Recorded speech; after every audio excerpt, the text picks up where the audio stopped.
tugboat so bright, illuminated and lit up every scene. No thought of twilight. When the sun set, I found the darkness sting, extinguishing my flame. I had forgotten all is passing, nothing stays the same.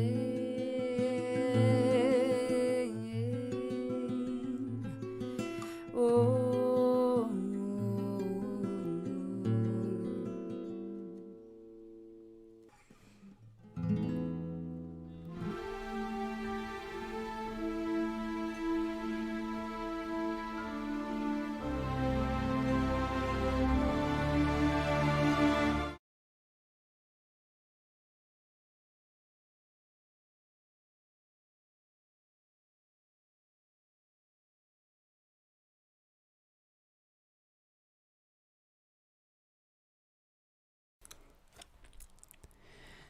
There is a shaft of light at the edge of the world that is the present.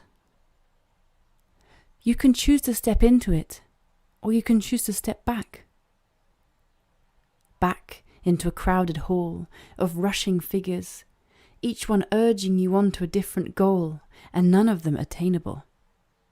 Hand-wringing rag people, squeezed of all joy, fists longing to squeeze you too. But there is a shaft of light at the edge of the world that is the present. To err on the side of kindness is easy because kindness has so many sides and never bolts its doors. Sly voices will try to convince you otherwise. In their outstretched hands, empty prizes rush towards them and they dematerialize. But there is a shaft of light at the edge of the world that is the present. Your feet are shy to step inside, but your shoulders long to soak up that shine. Melt the knots that your bowed neck hides. Accept this as your place, dear child. Pride lies not in elbowing forward to skip the line, but in believing your own disguise. Limping when you could stride, crawling when you could rise, not daring to risk exposure in an illumination this wide. There is a shaft of light at the edge of the world, and it is called home.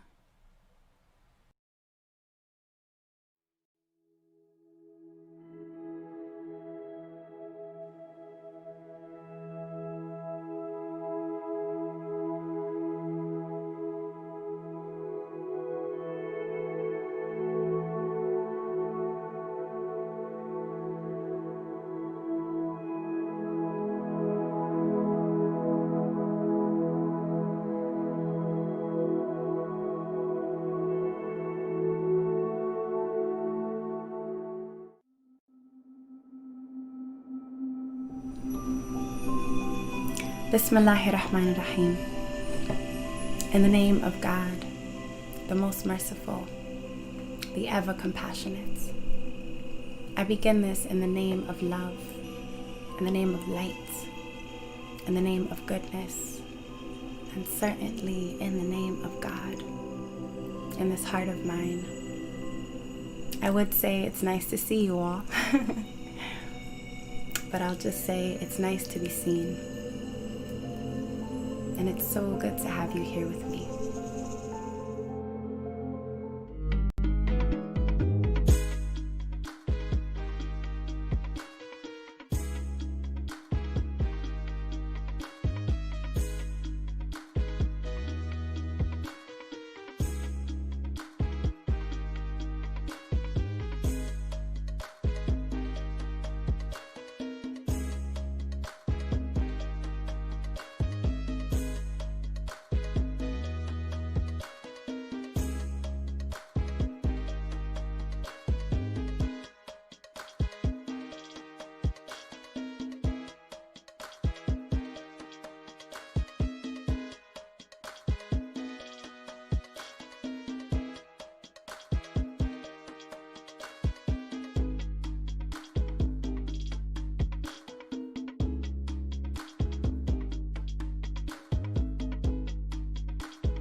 She's also pursuing her master's in public health, and she has created incredible pieces that have been widely received actually throughout the whole world, especially by renowned figures like Hassan Minhaj and Riz Ahmed. So I just want to thank you so much, Emin, for being here today.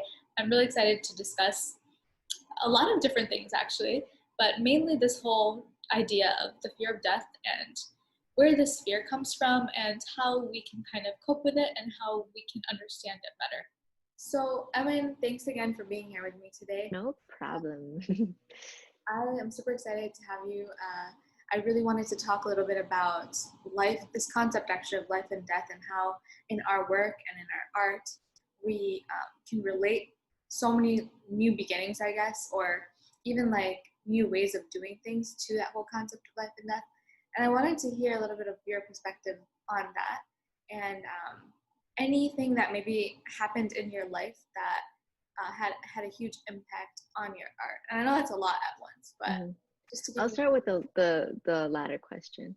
So my grandfather died around like 4 or 5 years ago, and after his passing is when I really started to reconnect with a part of me that I had with myself growing up, but then kind of suppressed throughout like high school and a little bit in college. And so when he passed, I went to college without really any guidance from him or anything like that. And I noticed myself, I was getting really anxious and angry and having a lot of like instances where I knew I wasn't processing my grief properly. And so I was able to like put my energy into creating again, which helped me a lot. And the one thing I wanted to do differently from what I was seeing other people who were making it their career, they're like they're living, breathing, whatever they like, it's a chase kind of like you chase the recognition or the check or whatever while you're creating. And I'm not saying that's a bad thing, but for me, instead of taking it so seriously as like an Instagram presence or a job or anything like that, I just wanted to see how far I could go.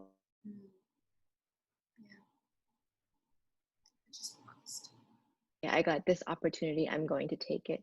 Or I have this idea, I'm going to try it out, and I'm not going to put too much pressure on myself to perform well or to have it well received.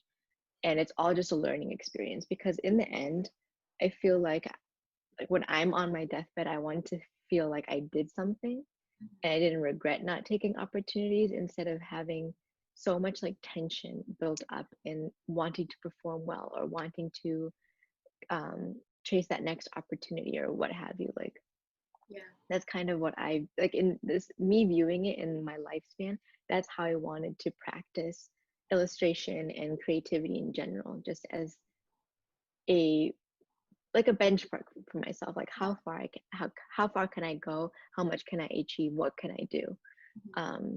So that's kind of how I situate it within my life and how it got started.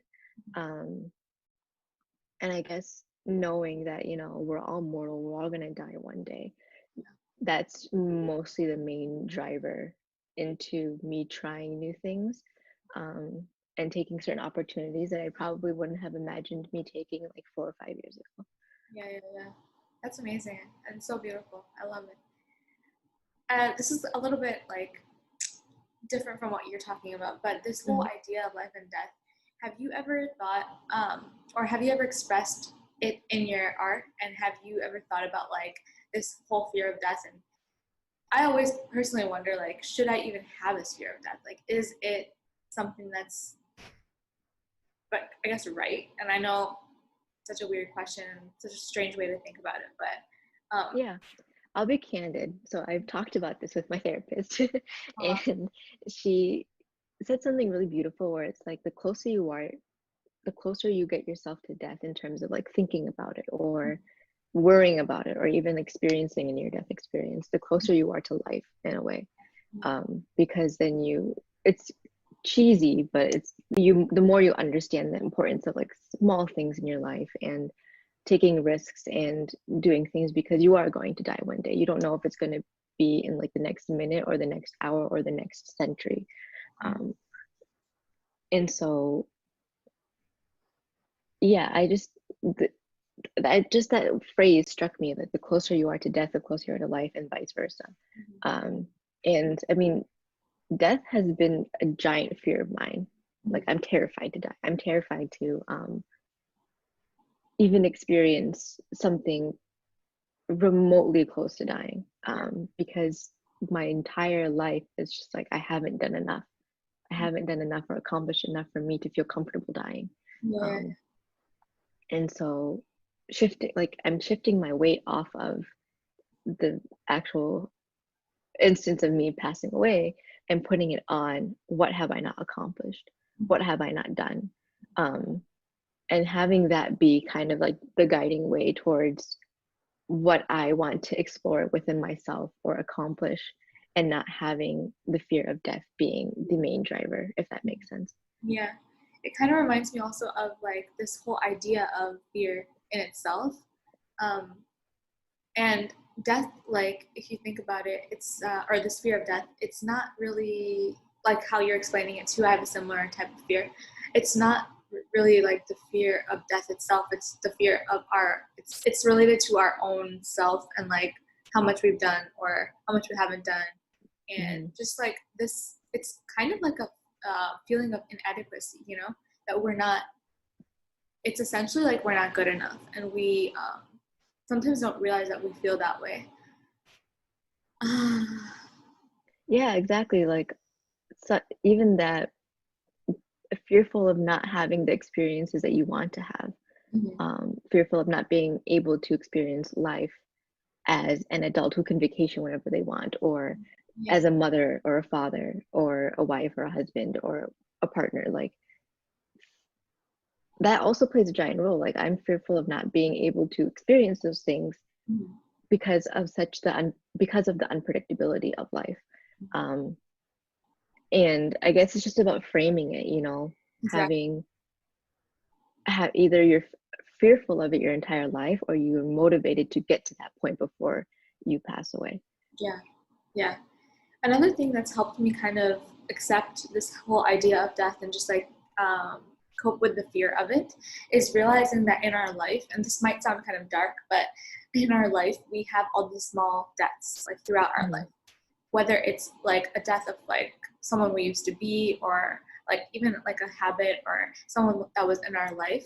And for me personally, every time that happened, every time I kind of lost a part of myself, or maybe like wanted a part of myself to die, I turned to my writing. And a lot of my pieces in my book are actually about fear, period. I don't think I have anything specific about fear of death, but like now in hindsight and retrospect, when I go back and read those things, I realize like, hey, this piece like was kind of born because I was able to kill that other part, or that other part died, and I didn't know how to cope with that.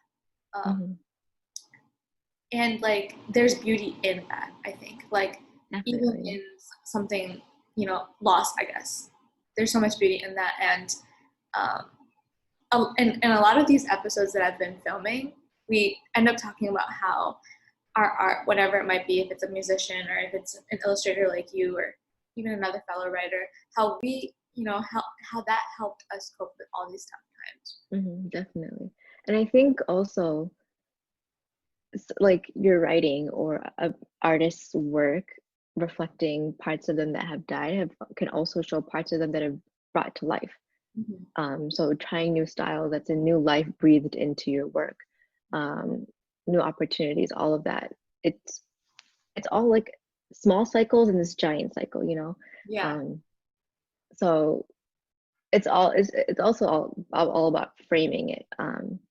When a part of you passes away through time or through experience, a new part of you is born, whether it be someone that has to now deal with the death, or one that is going to take advantage of the things that they've learned and are going to do things differently, or are going to experience things in a different mindset. Because like we could focus so much on the death aspect, and that's what's going to give us anxiety, and that's what's going to give us that somber personality or that somber outlook on your work or your life. but then there's still that duality to it. There's still the life, because without death there is no life, and without life there is no death. Exactly. It's kind of this idea of embracing life. Going back Definitely. to your reframing of things.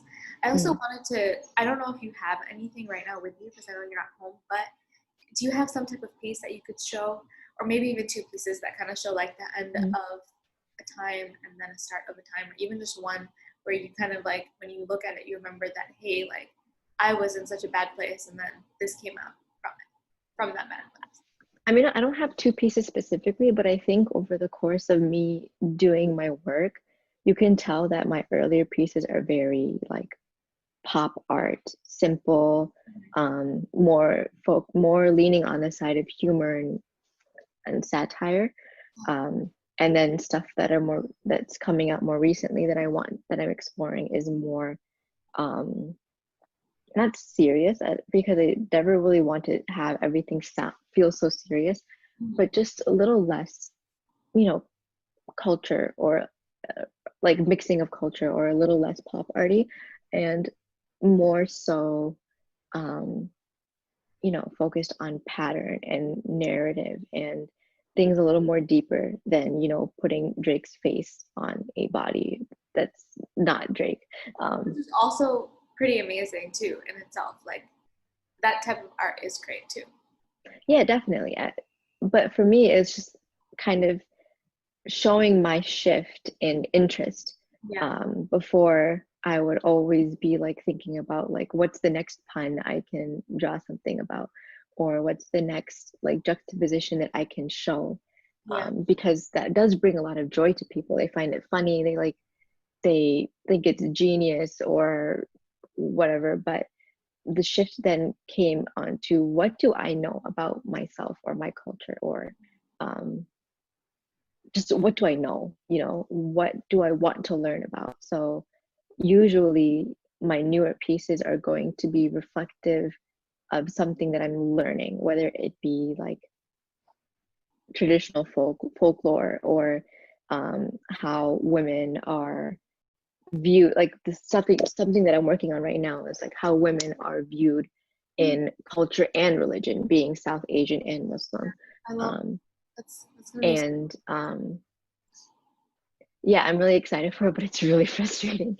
But yeah, so it's just, I feel like every piece is just kind of a bookmark in my life, showing what I've learned then and there, or what I'm researching or focusing on, or trying to like absorb into my knowledge. Like you're writing a book, and each illustration is like the figure 1 or the figure 2 of what you're talking about. Yeah, definitely. That's so cool. I love that. I feel like a lot of what you're saying kind of reaffirms this idea of again, like being more positive about how you see life and death. So again, like trying to embrace your life and trying to channel the pain or whatever you're feeling, whatever small death it might even be in your life, into like something much greater, something that you can, I guess, create beauty out of it. As hard as that sounds, I think sometimes it happens naturally too. Yeah, definitely. For me, like, I think the death that's most reoccurring is when I'm in a state of really bad anxiety, and I feel like I've lost my true self in a way. And so me trying to cope with that momentary loss of I don't want to say like straight thinking, because like when I'm anxious I'm still thinking like myself, but like the fear gets the best of me. So the opportunity to create something and to refocus my mind is one way that I'm able to like cope with that loss of that momentary loss of myself. And then once I'm reborn again post anxiety episode, or after I finished a piece, and it's still something that I've learned, so it's still something that I've taken away, and it's not like you're flipping the switch constantly. I feel like it's kind of building upon certain things, because every single time I'm falling back, I'm learning something new that I can then utilize when I fall back again. Yeah, that's true. There are also times where you'll be in such a, like, I guess, strange state, or even if you see someone else in a state, like someone close to you that's like maybe going through some type of mental health issue, and they, they aren't themselves in that time, and they can't necessarily turn to their art in that moment. And that's really tough too, because that is a death of their true self, that the person that they really are. But you kind of have to just be really patient. And it's literally like, this again is going to sound dark. I don't generally think like this, and I know we're trying not to do this, but like when someone does pass away that's close to you, it's a very similar feeling to that, because even in that state, you just have to be patient, and time like will heal, right? Everything. That's what they say. It's very similar in a situation like this, where you just really have to be patient and watch how things unfold. So yeah, definitely, because you're mourning the death of a person, but that you're also mourning the death of opportunities that you had with that person that no longer are going to be there. yeah. Like when my grandfather passed away, that was one of the hardest things for my mind to wrap around. Is like, okay, he's not physically here, but then I also don't get to experience certain things with him going forward. Like he won't be at my college graduation, he won't be at my high school graduation, he won't be at my wedding, or when my like just general life experiences. Like there's also a mourning of that too, because those experiences are no longer an opportunity for you. But thank you again for being here. It was a really good conversation. I hope that I can incorporate that positive kind of mindset that you're really pushing. So thanks again. Yeah, thank you so much for having me. I'll have your links in the bio somewhere. So okay, and also buy her book. All right, see you. Bye. Bye. I just wanted to end with this excerpt from my book. It is on page 58, and this is a part of the chapter called Test of Fear. So this isn't specifically about the fear of death, but this concept of fear that is in all of us. So let's go. Ultimately, the fear God tests us with only has one purpose: to make us strengthen and increase our fear for Him. That's how you learn to be patient, and this in particular will help you apply your knowledge of Him as your master and you as His slave through your inward and outward actions. You'll see it and you'll feel it. You own nothing because He possesses all of you. To Him you belong, and to Him you will return. This life is just a passing moment of time. Think about it. How much water does your finger return with after bringing it out of seawater?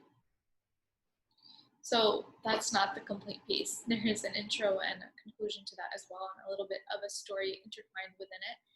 If you do have this book, it's on page, that piece was on page 58, and the chapter starts on page 57. So I really hope you all enjoyed this session or this episode as much as we enjoyed filming it. And although it is a dark topic, it's something that's very important for us to, recognize and to realize and remember, because it definitely does help us embrace life more, and it helps us kind of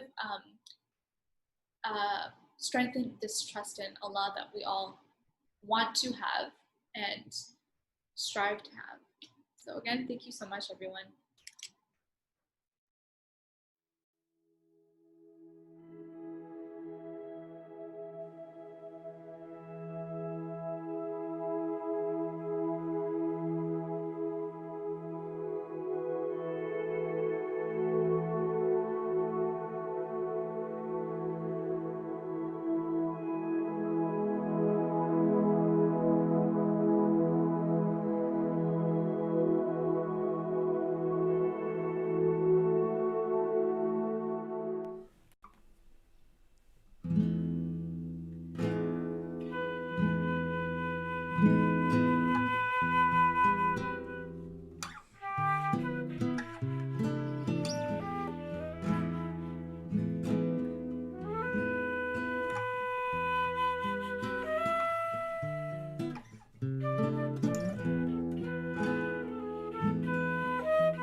There is a shaft of light at the edge of the world that is the present. You can choose to step into it, or you can choose to step back. Back into a crowded hall of rushing figures, each one urging you on to a different goal, and none of them attainable. Hand-wringing rag people, squeezed of all joy, fists longing to squeeze you too. But there is a shaft of light at the edge of the world that is the present. To err on the side of kindness is easy because kindness has so many sides and never bolts its doors. Sly voices will try to convince you otherwise. In their outstretched hands, empty prizes rush towards them and they dematerialize. But there is a shaft of light at the edge of the world that is the present. Your feet are shy to step inside, but your shoulders long to soak up that shine. Melt the knots that your bowed neck hides. Accept this as your place, dear child. Pride lies not in elbowing forward to skip the line, but in believing your own disguise. Limping when you could stride, crawling when you could rise, not daring to risk exposure in an illumination this wide. There is a shaft of light at the edge of the world, and it is called home.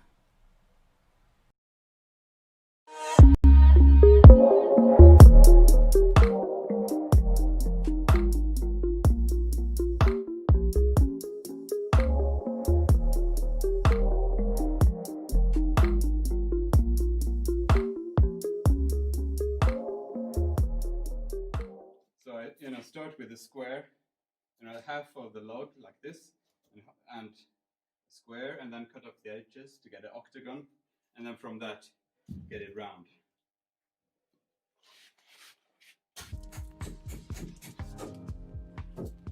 If it's very uneven, the whole lathe will start to wobble and walk away.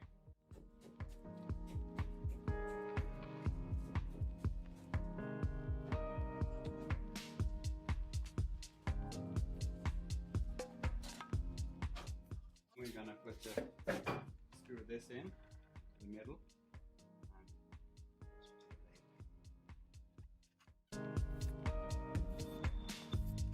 And I'll just put it on the lathe.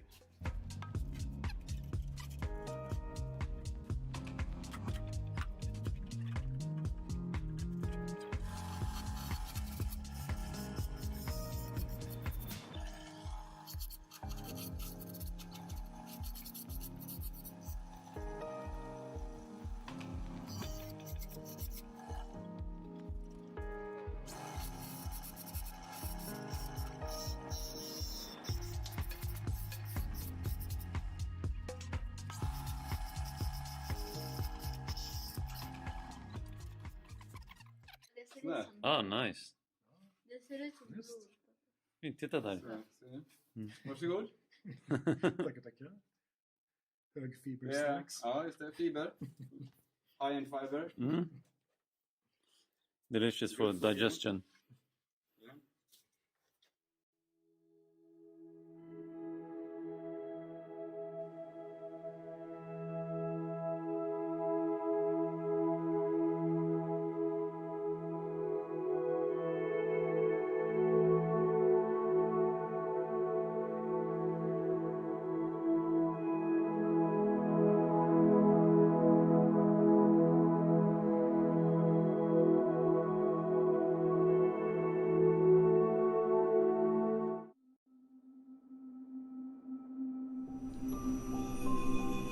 Bismillahirrahmanirrahim. In the name of God, the most merciful, the ever compassionate.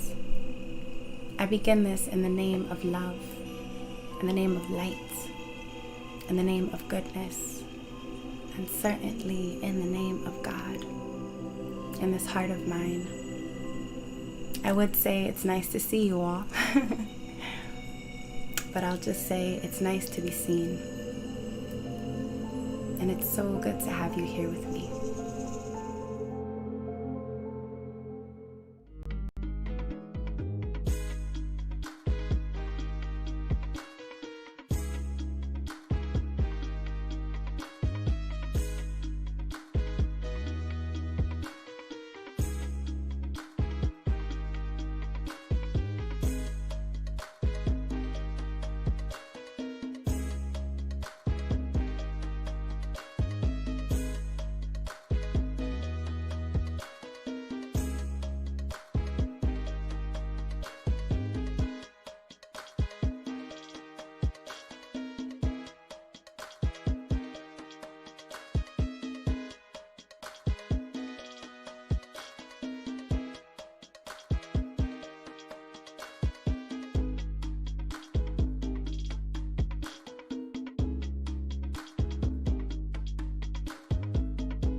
Yo, welcome to Heart. This is your host, Kayem. This is episode 2 with our programming here at Raise Karma. Today's theme is the fear of death. We like to put a positive spin on it, so we're talking about embracing life. We got 2 more episodes to go. Every Sunday, 7:30 p.m., you can catch us here at youtube.com/Raise Karma and watch Heart to Heart with your host, Kayem. And today we got a super special guest, Muhammad Jamaldeen, also known by a lot of admirers and social media followers as JD Moha, a humanitarian, a nurse anesthetist, I hope I said that right, among public speaker and other things. Welcome, man. I'm happy to have you. Thanks, man. It's always a pleasure to share the same screen as you. It's a bigger pleasure to share the same room, but COVID calls, so I'll take it for now. How are you, man? I'm good, man. I'm blessed. Yeah, we just still trying to abide by the COVID protocol. So basically, man, a little introduction about yourself. We're talking about death and embracing life.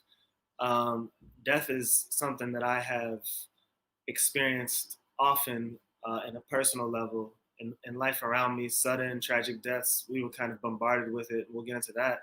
For you, I think you've had some death in your just personal family life, but also in your professional life, wearing a multitude of different hats. You've been around it. I mean, you're working in healthcare, but you also have worked at refugee camps. You also work as a water rescuer for migrants. Tell me a little bit just about overall experience, your background, and anything you'd like to share in that regard. Yeah, so I started in healthcare 12 years ago. I was working as a medical interpreter. I never wanted to work it, never wanted anything to do with it. And then somehow, some way, I made a promise to a woman who had lost three of her children. She was about to lose her fourth, secondary to lack of healthcare and financial issues, so she couldn't seek healthcare for her 3 children. And I made a promise to her to take care of people in her situation, people that are facing death daily, chronically, and people that don't have it as good as I do. So that led me to become a paramedic. Then I was working critical care transport for some time on a helicopter and ambulance. Fast forward, I trained in anesthesia as a CRNA, nurse anesthetist, and then I ended up working, doing some water rescue in the Mediterranean. I had worked with refugees prior to that, to getting into the water, but I just wanted to be a little bit closer. I wanted to meet them a little bit earlier on. So you're right, man.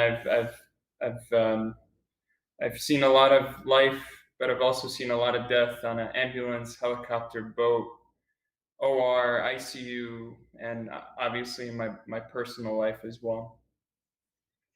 You talk about working with refugees, and you gave a TED Talk that's on YouTube. I definitely recommend everybody to look up Muhammad Jamaldeen on YouTube. I think "Why Aren't We Friends" is the name of the TED Talk. Yeah, what if we were friends? I Yeah. also have No Place Like Hope, which is a short documentary that people should watch. But one of the things you spoke about there um, is the background of these refugees, and I think here in the States we have this impression of refugees as just like these. Not that it would matter, but just these poor people looking for a handout. When really all a refugee is somebody who couldn't live at home. They could be doctors, engineers.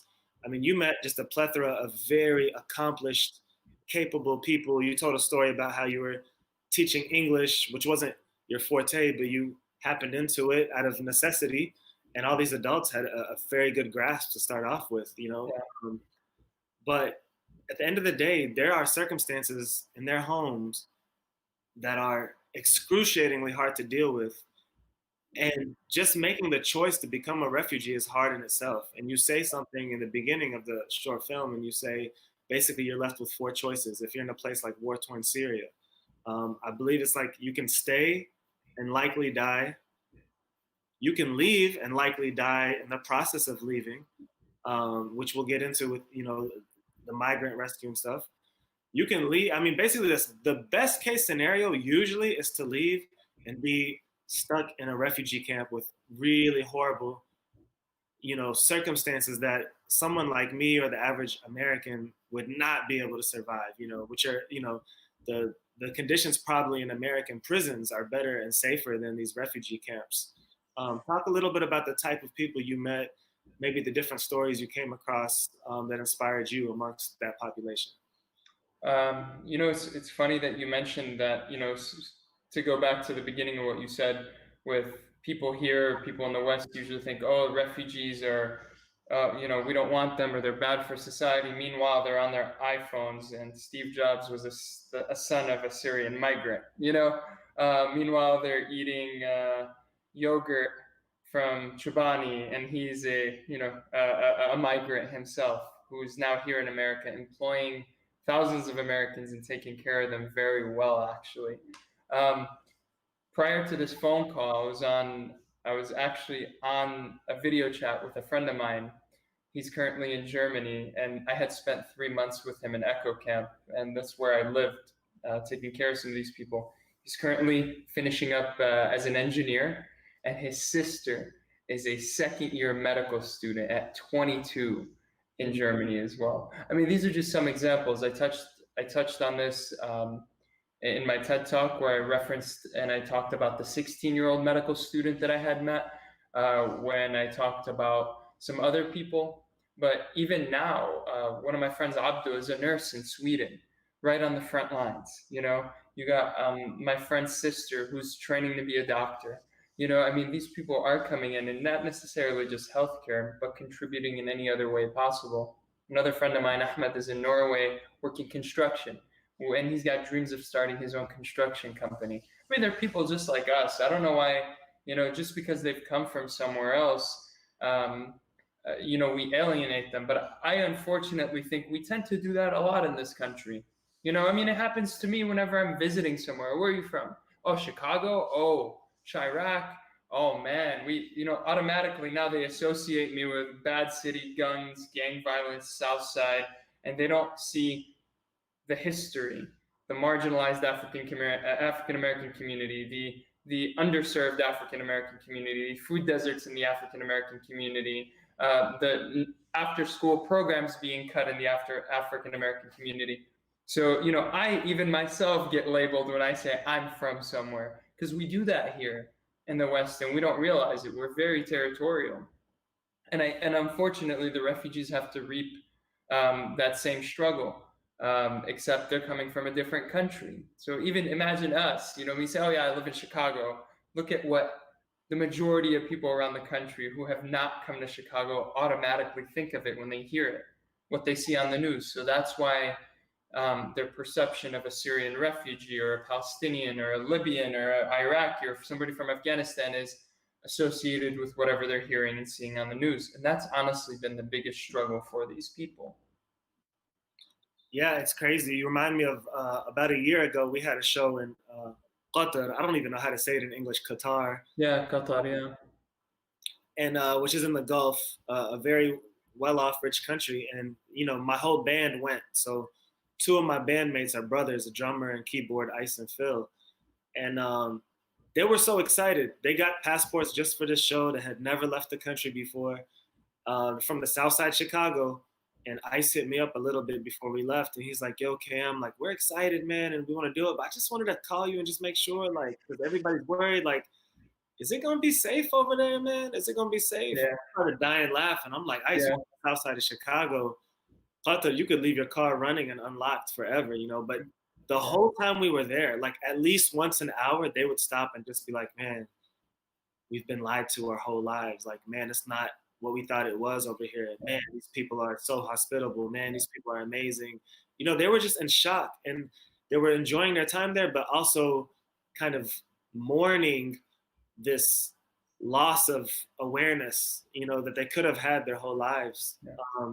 And I think it's crazy. And of course, everybody exists on a spectrum. And people who are thought to have a different life than people who are in Iraq or Libya or Syria or Palestine. But like you said, there are people who are doctors and engineers who are risking their lives, sometimes riding on a boat that's made for 6 people, and there might be 40 people literally on that boat, just in the Mediterranean, trying to get to where they need to get to. Yeah. And I don't think people here realize that for someone to make that decision, they were facing some very, very dire circumstances at home.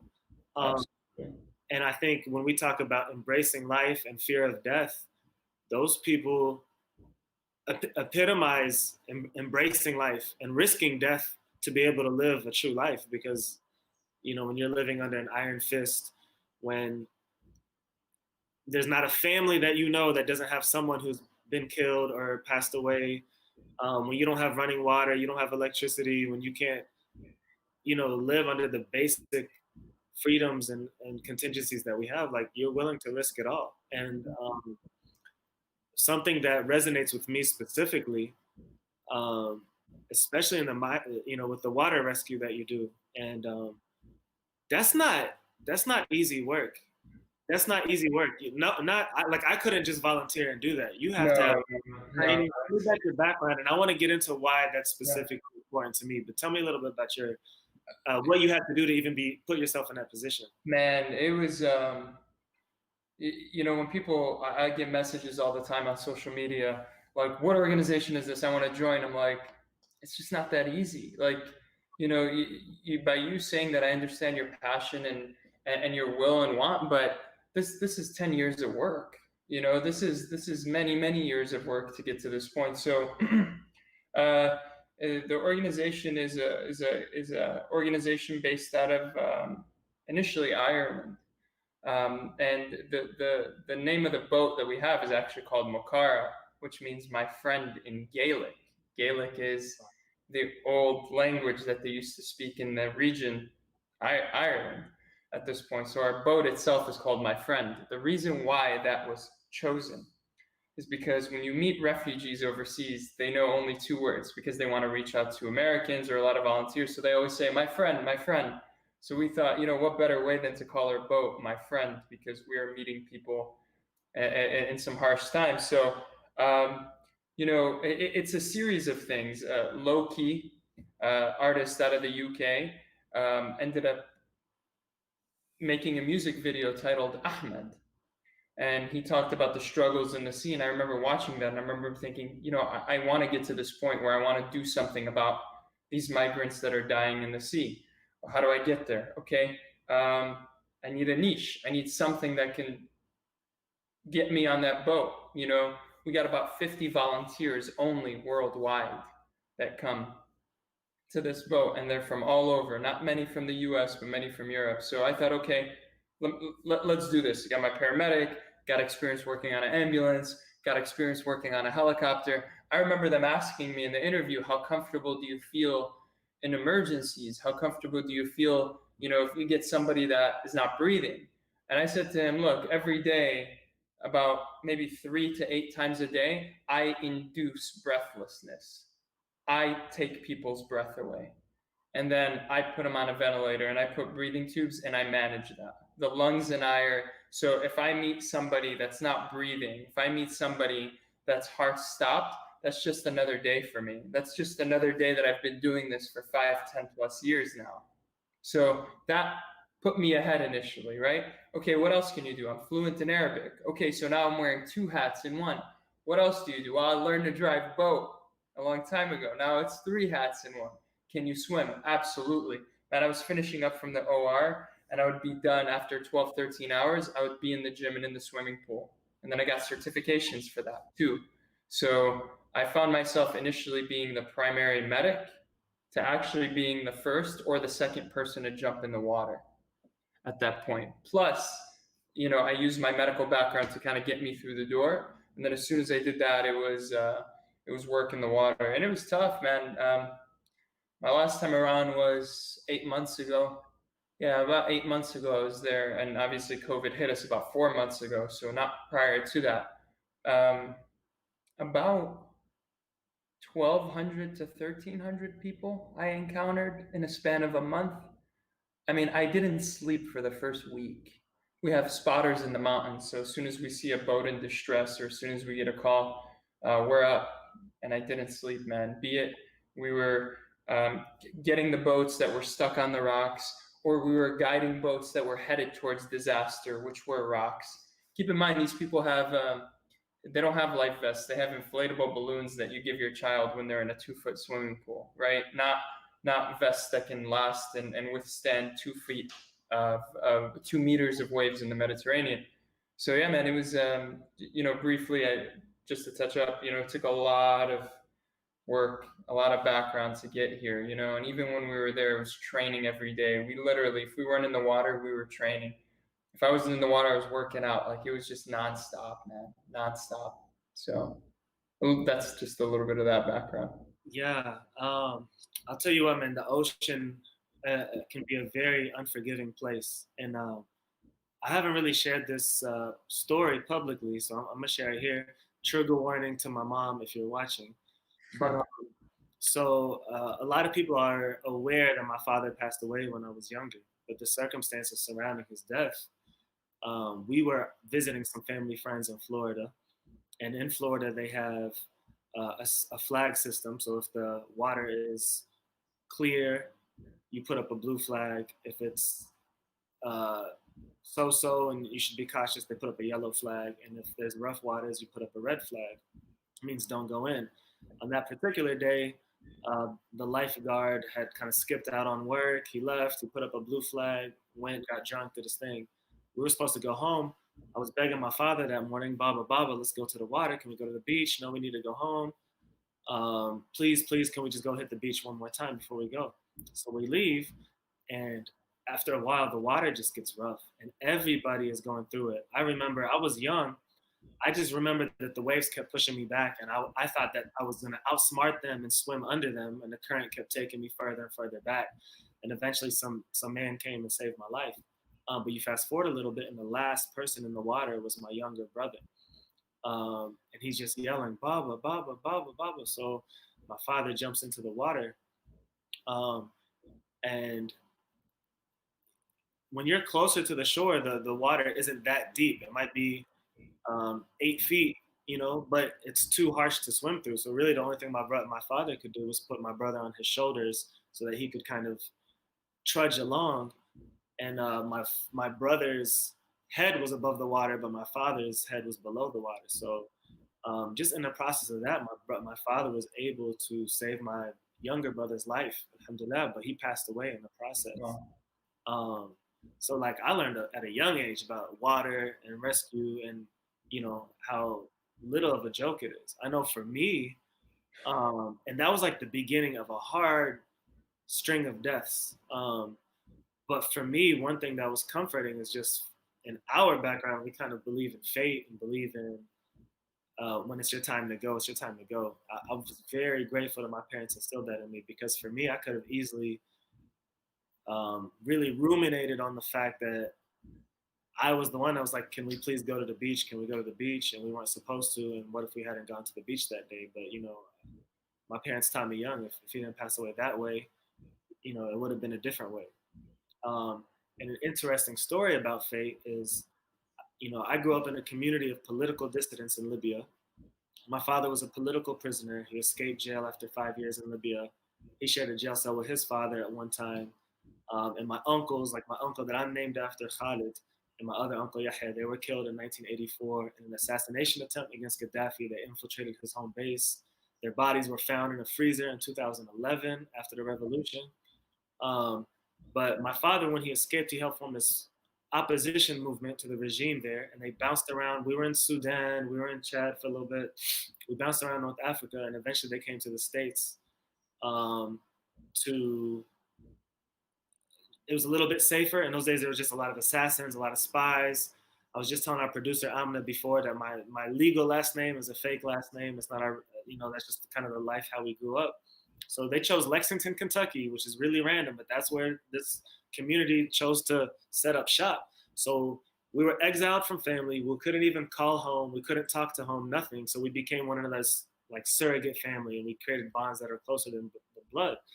So one of the other Ammus, like one of the uncles of the community, his name was Bashir, Ami Bashir.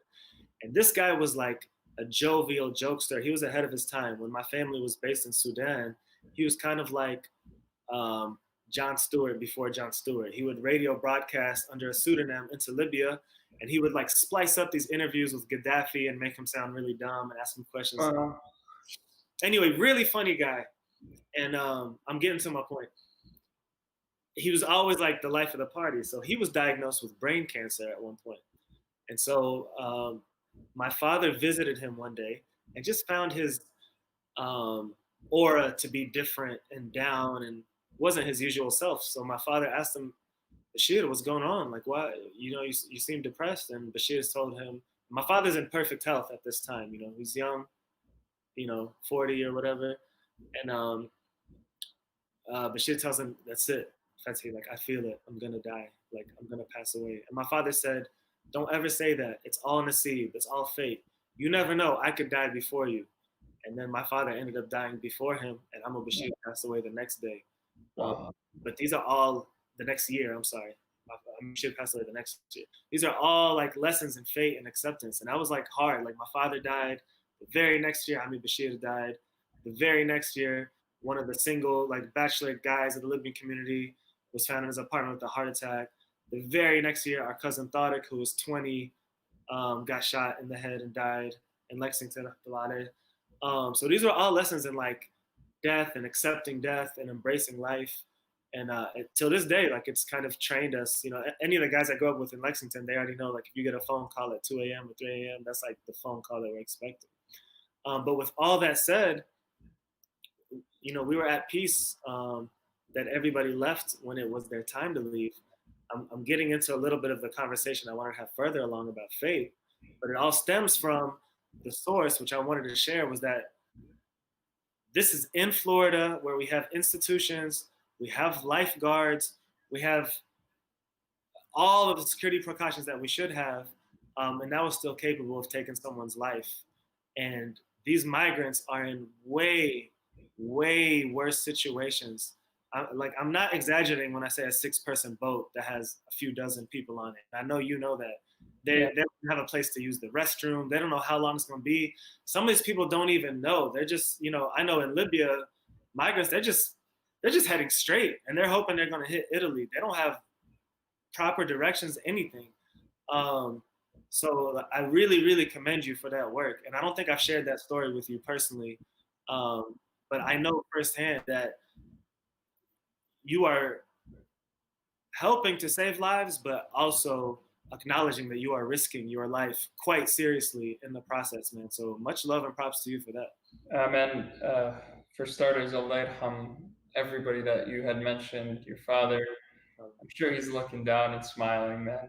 I mean, mashallah, you've become a great influence to the community. Somebody I always tell my wife about, and look up to. So it's you bring us a lot of pride, man, and I'm sure your father's smiling, inshallah. He's really proud, and your uncle and everyone else that you had mentioned. It's there's a part of me, especially at night when we go out, that I am scared.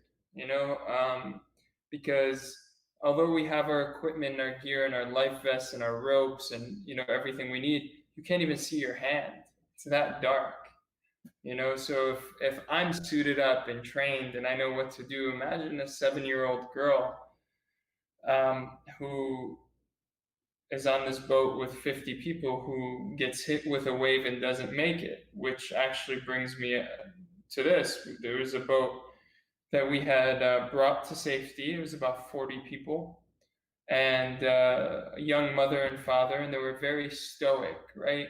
So we finally got a Farsi translator, and the first thing I asked the Farsi translator is like, "Can you tell me what happened?" And the next thing that came out of the parent's mouth was that the sea swallowed our daughter. And just like that, a 7-year-old girl was one of thousands of victims that the Mediterranean Sea had swallowed during that time. So yeah, man, if we went out there, we knew we weren't gonna. It wasn't just us. It wasn't just our boat. It was Turkish, Greek, Italian, Portuguese, English, and crazy to say, even like a NATO ship was out looking for her. We couldn't find her. It was quite crazy for like 7 hours. So yeah, it's just one of many stories, man. One of many. It's like you can stay and die, you can leave and die. Another is you could leave and survive, but maybe even worse, have one of your children or parents or something pass away. It's tough conditions. And we talk about life and risking life. And the other end of the spectrum in relation to these conditions of refugee camps is I know you've personally come across some stories of some people who are living in camps. I don't want to give too much. You told a story of a lady who you had to run back to, and another man is asking about the ambulance. But they reached a point where maybe they felt that the conditions and the lifestyle were too harsh. Could you tell me a little bit about those stories? I'll just give a quote that I was told by a Syrian refugee, and he said that I would much rather die a fast death in war or in my country. I would have rather have died a fast death in my country than a slow death in these refugee camps, because that's what they had thought. Quite a few times I had experienced that. I talked about it in No Place Like Hope, where this woman had severe panic attacks. She watched her 18-year-old son, he was killed in front of her in Syria, and her younger son had called me. I went to her tent, checked her out, everything was okay. The moment I kind of stepped away and I was talking to people and getting ready to go back to my tent, her son screamed my name, and she was like, dude, she was trying to like inch herself to a wooden light pole, and it had like some plastic hard wire, and she was trying to get under it,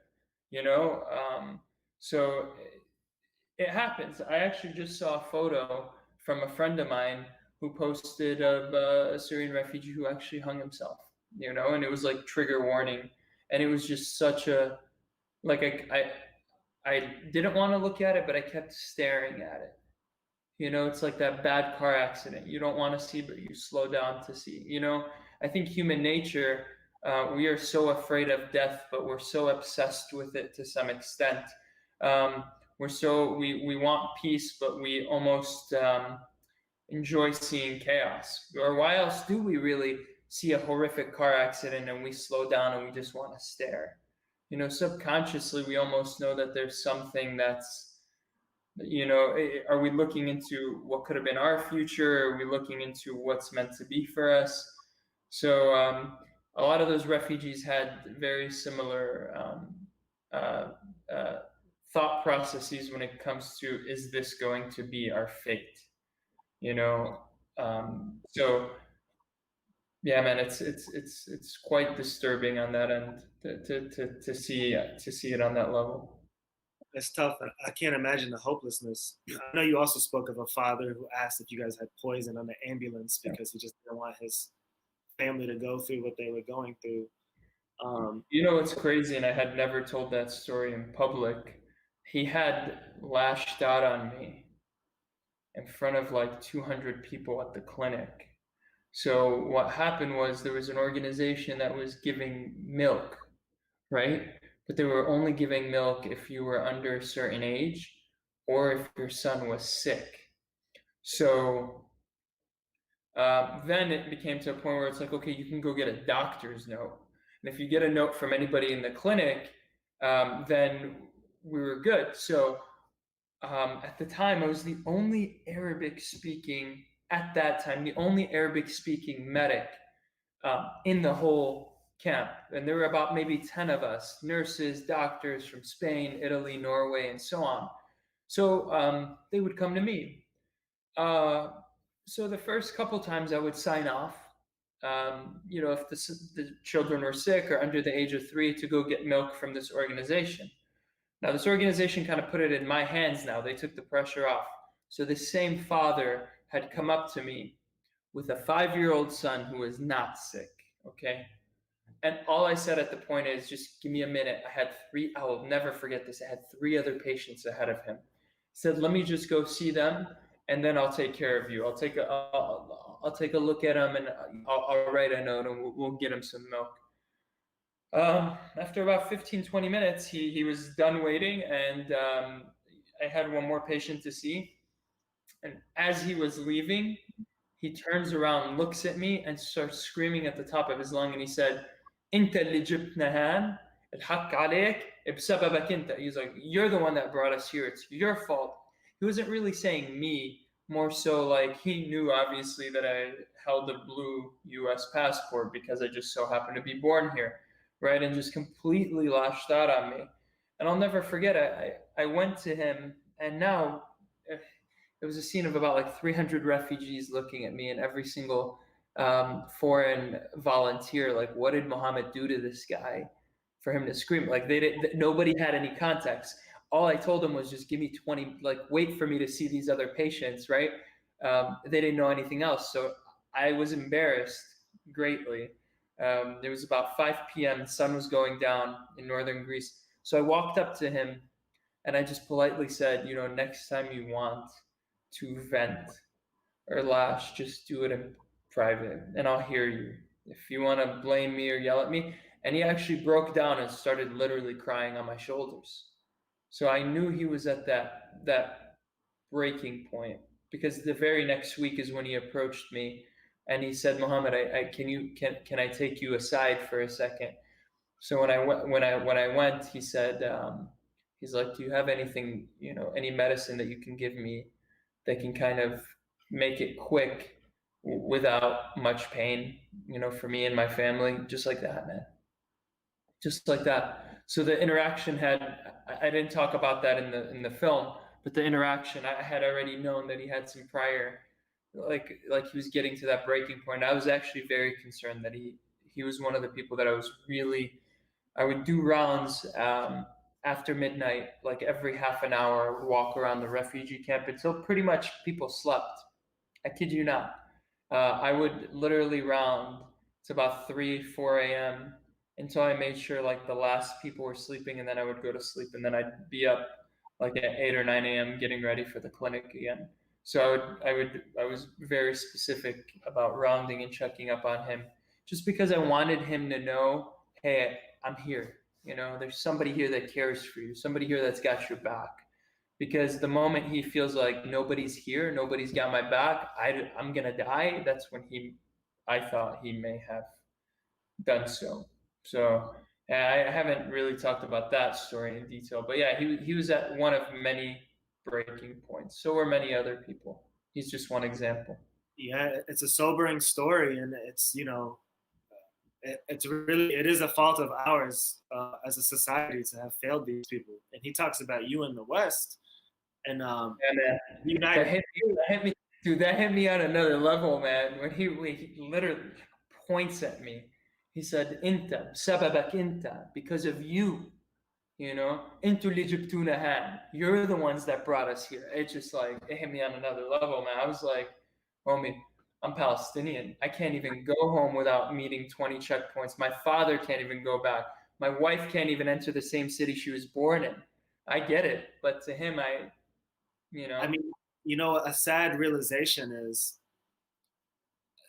while the United States is definitely responsible for the at minimum displacement of millions of people around the world, what other people don't realize about this rich, powerful countries, we don't even take care of our own. When you look at homelessness and in prisons, and one thing that I want to touch with you is, we're seeing these coronavirus numbers jumped through the roof. And you're looking at other Western countries like Germany and Norway, who even when you scale it for population, I think they looked at Sweden was like one of the highest, and they would have the equivalent of like 1,800 cases if you scaled their population to America.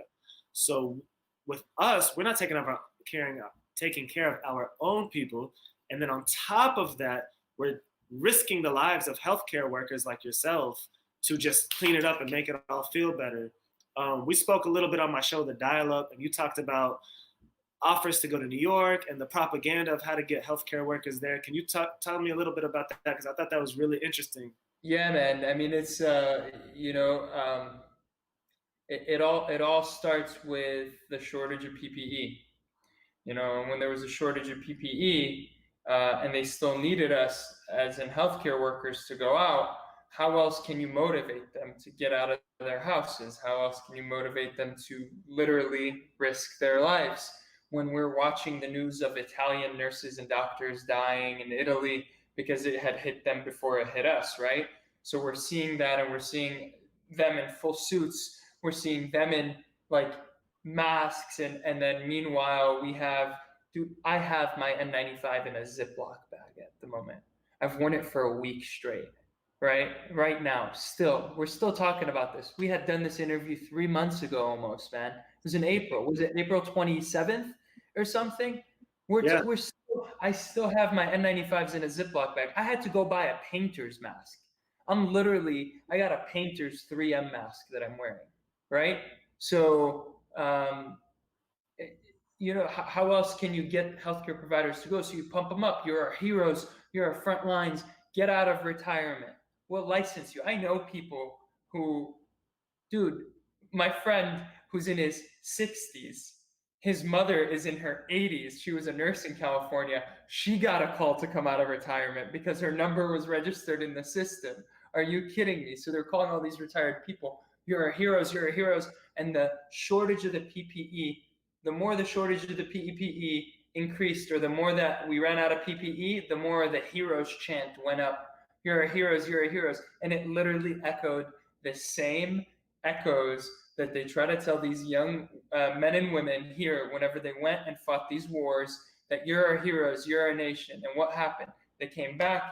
If they came back, if they didn't, they came back in a casket, PTSD, limbs lost. They're asking you for change on a highway exit at the moment.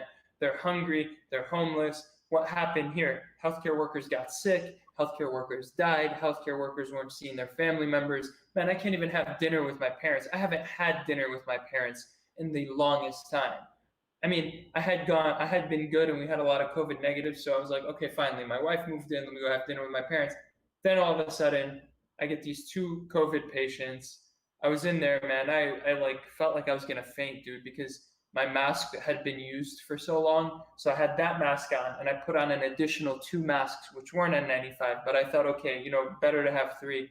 Then I had my visor. And I was in the room by myself. I told the nurse at the time, let me intubate this patient. Like, everybody get out, right? Because we had done these protocols where we were doing it. So I told her, just don't be in. There's no point. Let me do this on my own. When I feel like it's safe, or after 20 minutes when there's a closed circuit, we'll bring you back in, right? And at that point, I felt like I was going to faint. Called my parents and I said, there's going to be no dinner. We're not having it. And so many of my colleagues aren't seeing their family members. So many people have gotten sick. So many medics have died, And meanwhile, here, people are uncomfortable putting a piece of cloth around their face to protect them from this imminent death, So yeah, sorry, I went on a rant there, but and no, hold on a second. And there's one last thing too. They were setting up, and I'm not going to say what city, but it was a big city. We might be very, very familiar with it. And they were setting up this big, standardized hospital to take pressure away from the hospitals and to set up beds there for not as critical COVID patients and whatnot. So I get a call, and they're like, oh yeah, we're looking for people to work 21 days in a row, 2 days off, and then another 21 days in a row. And I'm like, I said to this person, have you ever worked 3 or 4 or 5 days in a row in a hospital, 12-hour shifts? Like, do you know what that feels like? So you want somebody to do 21 hours and then have 2 days off and then another 20. So you essentially want them to work for 7 weeks in a row. And she goes, I said, are we expendable? And she goes, no, but there's a lot of people that signed up. That was the response that she gave me, you know? And they were literally paying pennies, man, pennies. And then some of them were paying a ton of money. And the moment you ask them about PPE, they go, oh, about that, you know? So I got a moral obligation, man. Nobody's going to question my duty to society. I had done quite a bit, alhamdulillah, and I'm proud of it. But I wasn't willing to knowingly risk going to New York City with a lack of PPE when my parents, my family are relying on me. And the same government that was saying, you're our heroes, they're not going to call my parents and say, oh, are you guys taking care of, do you guys have food on the table because your son died because we wanted him to be a hero? No, you know? I think it's just a really honest, sobering take, because we see all this like clap for our nurses, and they do deserve that recognition. For sure. We feel tingly, but we don't understand that sometimes it's part of a bigger picture, which is let's hype them up, gas them up. We think they're expendable. They shouldn't even be like someone like you shouldn't even be in a position like this. We should have taken care of this when we knew it was coming. You shouldn't even be in a position to have to sacrifice. So, there's as if I wanted to at the hospital. They got him locked up somewhere, you know? So back to the refugees, if it's any consolation, let them know that this big, rich, powerful country isn't taking care of its own people either. Yeah. And I do want to touch on, we spoke a little bit about the dire circumstances and how depressing it can be for the people there. But I don't want to outshine the countless stories and the majority of stories, which is just intense perseverance that you have witnessed from these people. You told a story on your TED Talk about the school, basically, which this little makeshift school offered maybe the only sense of normalcy in this camp, even though it's just a couple tables and a tent. But the refugees were walking from another refugee camp from 5 miles away to come to this English class, man, to school.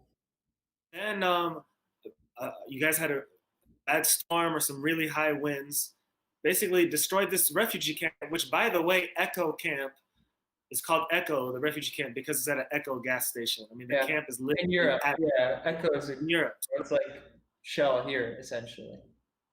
You talk about the people there uniting and rebuilding and fixing everything, only for a few days later, I believe, another harsh storm coming. And you see somebody, tell me about, you see somebody at the school at nighttime. So the background, man, that storm was so bad. I had never, and we live, and look, I know Chicago doesn't get the name the Windy City because it's windy. It gets it more from its political history and background, but it is still a very windy city nonetheless because of its proximity to the lake. Having lived in Chicago, I had never experienced winds that severe. I couldn't even walk, man, without the wind pushing me back. That night, one of the tents was split bad because these are like the plastic tents, right, with a metal rod.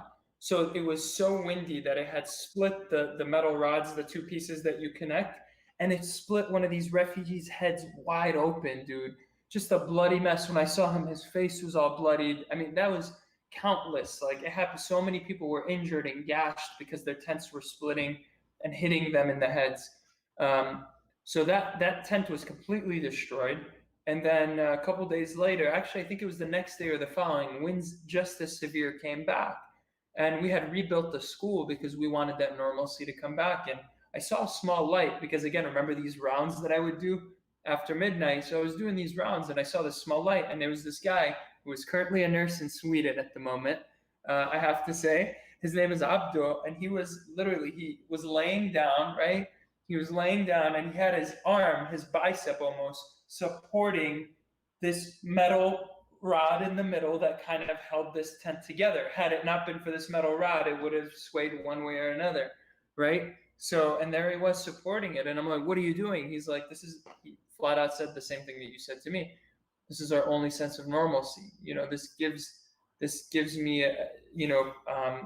hope, and it makes me look forward to doing something in the day other than just sitting around. So, yeah, man, it's crazy. It's perspective.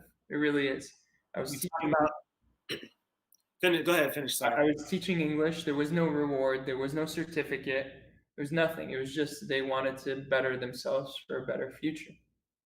Yeah, and you talk about these people who obviously don't have much at all in the world of, in terms of actual material possessions.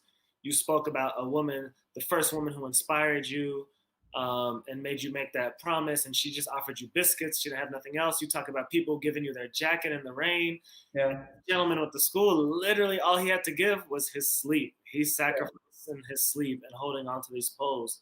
So I do want to say, while we as outsiders are very aware of these conditions that refugees are living in, I don't want to paint them as a meek people. These are really much, much stronger than me or anybody I know in my immediate circle, and they are definitely survivors and warriors. And some of them are finishing those, getting out of those scenarios where they probably didn't even have proper, forget food and water and shelter, you still need therapy and help dealing with PTSD and blah, blah, blah. They're overcoming all of that to now become nurses in a foreign country. Dude, the situation was so bad. I remember playing soccer. I don't know if I told you this story, but I remember playing soccer and I wanted two brothers. And I said, Ahmed, I'm like, come on, guys, let's play. And they didn't. And I was so upset. I'm like, come on, man. Why don't you guys want to have fun? Like, this is a moment to have fun, right? Perspective. They said, Muhammad, we would love to. These are the only socks that we have. So if we play, they get sweaty and dirty and it's going to stink up our feet. These are the only shoes that we have. We can't afford to tear them. This is the only shirt that I got. I can't wash it. That perspective, right? That you can't even do these things without thinking, man, these are the only articles of clothing that I have on. So it's just like, when I say dire situation, I hope this story gives some perspective to that. I want to ask you on a personal level, working the type of work,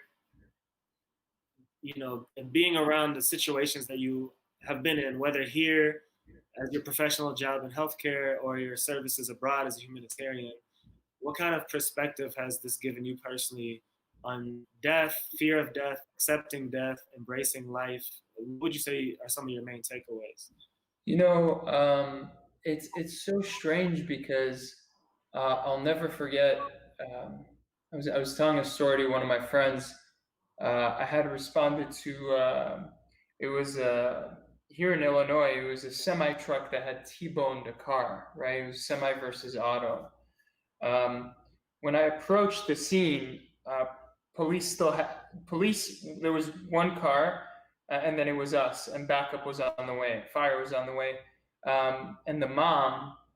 The police didn't do anything because the mom was completely gone in the front seat, right? And her daughter was screaming in the back. Her daughter was still with it. So we had another unit come. Another unit took the mom. We ended up taking the child.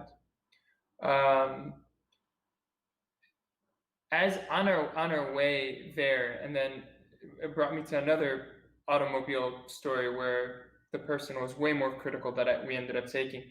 One of my friends said to me, man, how does it feel to go to work every day with the angel of death? I'm like, what do you mean? Man, you literally go to work with the angel of death every day, because it's like that meme. I saw a meme of the angel of death trying to pull a soul that was lying in a hospital bed, and healthcare workers were trying to pull the soul back down, right?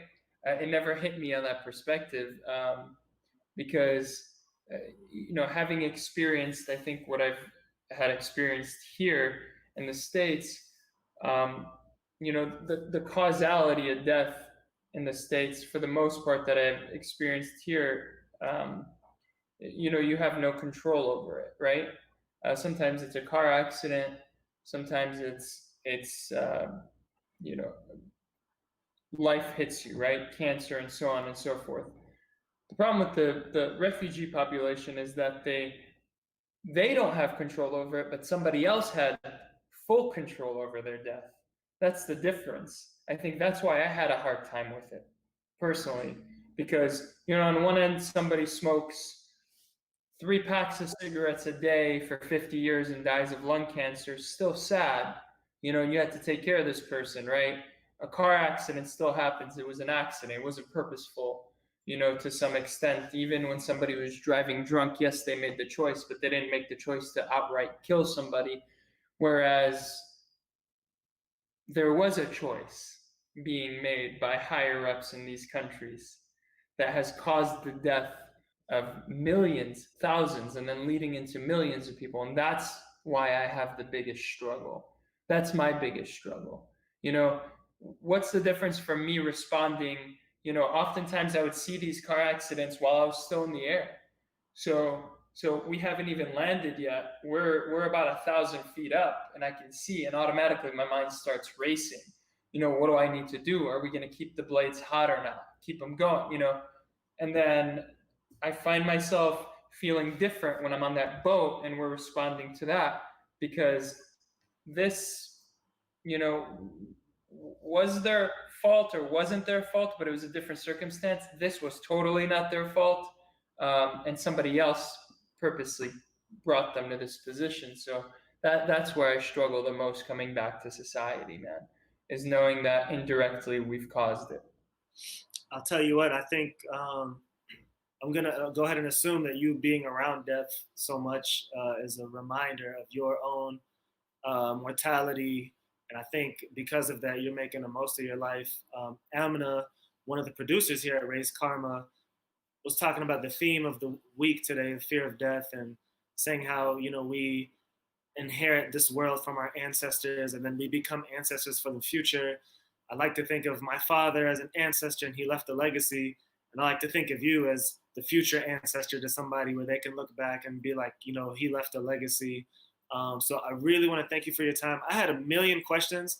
As usual, we went really off script because it's just very easy to do. Again, for everybody watching, this is Muhammad Jamal Dean. Follow him on Instagram. It's really interesting and dope and inspiring. jd.moha at jd.moha. And right here, while you're on YouTube right now, check out his TED Talk. I said, why aren't we friends? But it's what if we were friends? And then there's no place like hope. Check both of those out while you're on now.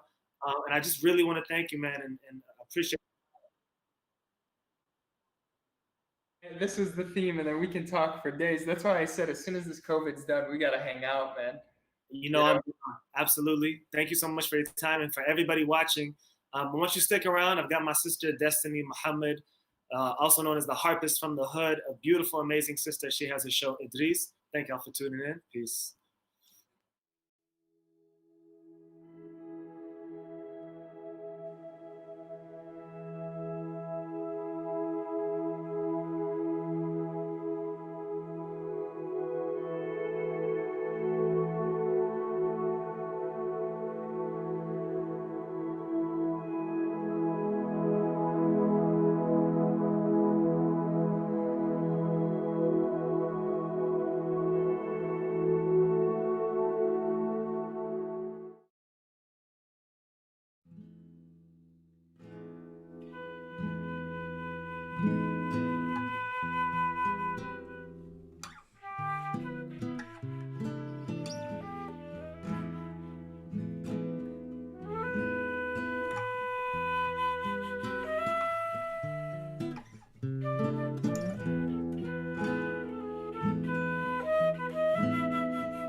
but so bright, illuminated and lit up every scene.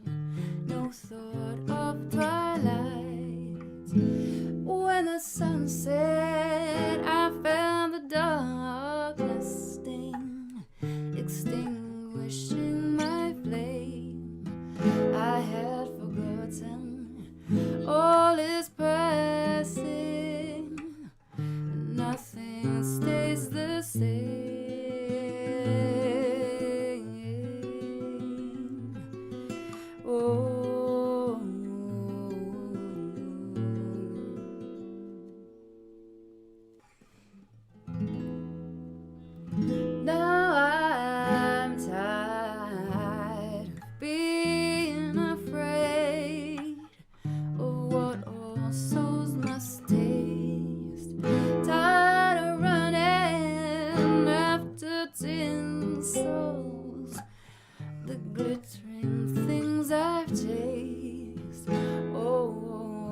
must go on. We'll move on to a better place. No need to be scared of this passing into divine embrace.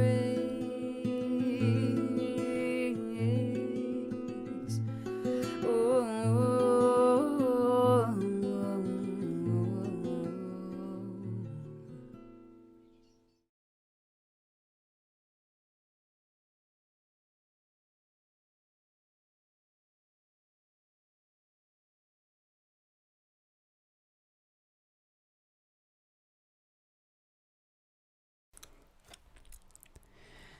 There is a shaft of light at the edge of the world that is the present. You can choose to step into it, or you can choose to step back. Back into a crowded hall of rushing figures, each one urging you on to a different goal, and none of them attainable. Hand-wringing rag people, squeezed of all joy, fists longing to squeeze you too. But there is a shaft of light at the edge of the world that is the present. To err on the side of kindness is easy because kindness has so many sides and never bolts its doors. Sly voices will try to convince you otherwise. In their outstretched hands, empty prizes rush towards them and they dematerialize. But there is a shaft of light at the edge of the world that is the present. Your feet are shy to step inside, but your shoulders long to soak up that shine. Melt the knots that your bowed neck hides. Accept this as your place, dear child. Pride lies not in elbowing forward to skip the line, but in believing your own disguise. Limping when you could stride, crawling when you could rise, not daring to risk exposure in an illumination this wide. There is a shaft of light at the edge of the world, and it is called home.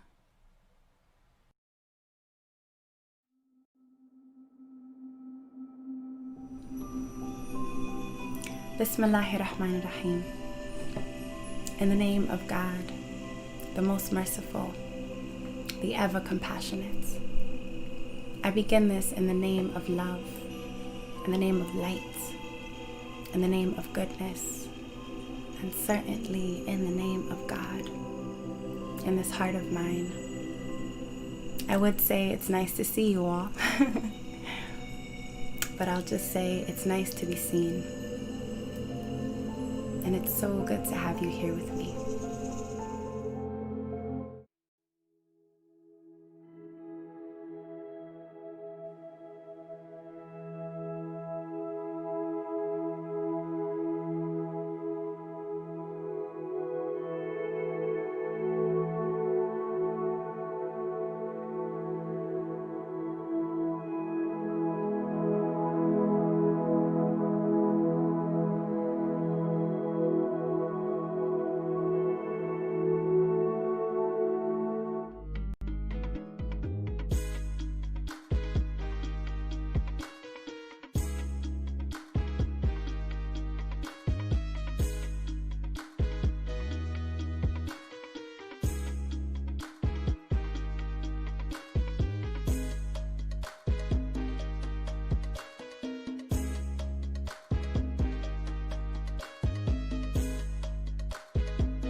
many days, looking back at yesterday, searching for a brighter tomorrow. I am a church-born child, traveling country miles, waiting in my hair. Knew one day it's gonna be Sunday. I'd be walking on water on Sunday, walking on water on Sunday. I'm gonna be walking on water on Sunday, walking on water on Sunday. Time went on and I grew strong. I fell in love and we joined hands together forever. Two became a family, rich in love and jubilee. I knew one day it's gonna be Sunday. I'll be walking on water on Sunday, walking on water on Sunday. I'm gonna be walking on water on Sunday, walking on water on Sunday. Got a call from on high. Lord said it's time to take a new journey. By the time you get to me, it's gonna be Sunday morning. I got a call from on high. Lord said it's time to take a new journey. By the time you get to me, it's gonna be Sunday.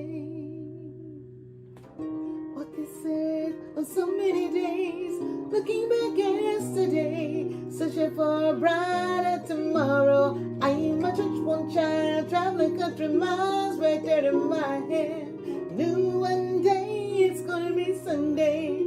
I'd be walking on water on Sunday, walking on water on Sunday. I'm gonna be walking on water on Sunday, oh water on Sunday. Gonna be walking on water on Sunday, oh water on Sunday. Gonna be walking on water on Sunday, oh water, water, water.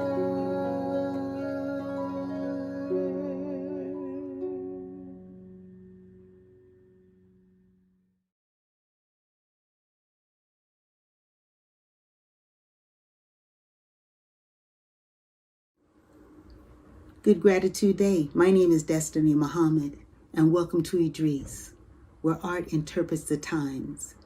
This is Ray's Karma's weekly retrospect, where art has introspection, co-creation, conversation, and storytelling. Again, my name is Destiny Muhammad, and welcome. Thank you all so much for tuning in. This is Ray's Karma's second installation from the book Purification of the Heart. In the previous installation, we took from that particular text, negative thinking. And in the book Purification of the Heart, written by Imam al-Walud and interpreted by Sheikh Hamza Youssef, it says that the purification of the heart is that the heart has several illnesses or maladies. This is the terminology used in the book, that there are cures for, and that they're all spiritual. And so in this particular installation, we are looking at one of the chapters called Antipathy of Death. The word antipathy is defined by the Merriam-Webster text. Antipathy, a dislike or aversion. And the word death is defined as the cessation of biological functioning that sustains a living organism. And so in this particular installation, we are looking at the antipathy of death, or as my wonderful friend Amna says, the fear of death. It's the year 2020, and in this year we are having a global pandemic. And in this pandemic, and even prior to the pandemic, in America, there's always been a deep aversion to death and even any conversations about it. And so now the whole world is faced with this pandemic that the lives of many folks have been lost. And couple that with a series of horrific events that have happened for Black people, in particular in this country. So the aversion of death, the antipathy of death is a conversation that we're having today. And in particularly as we focus in on that and we look at it also with the lens of an artist. At the top of this year in January, I had 4 funerals back to back. And as a musician and as a harpist in particularly, I am called upon many times to play for the families of the dearly departed. And even in ancient times, if you look back, and particularly in Kemet, which is today known as modern Egypt, if you give yourself permission to look at those ancient hieroglyphs, there are often harpists and musicians who are invited to play for the ascension or the death of someone who's left. And in those ancient cultures, it seemed that death was a conversation where folks would talk about the departing and moving into an afterlife and looking at that, how that would look to make sure that you lived your life to the fullest, the richest and the best that would honor your God, your family, and yourself.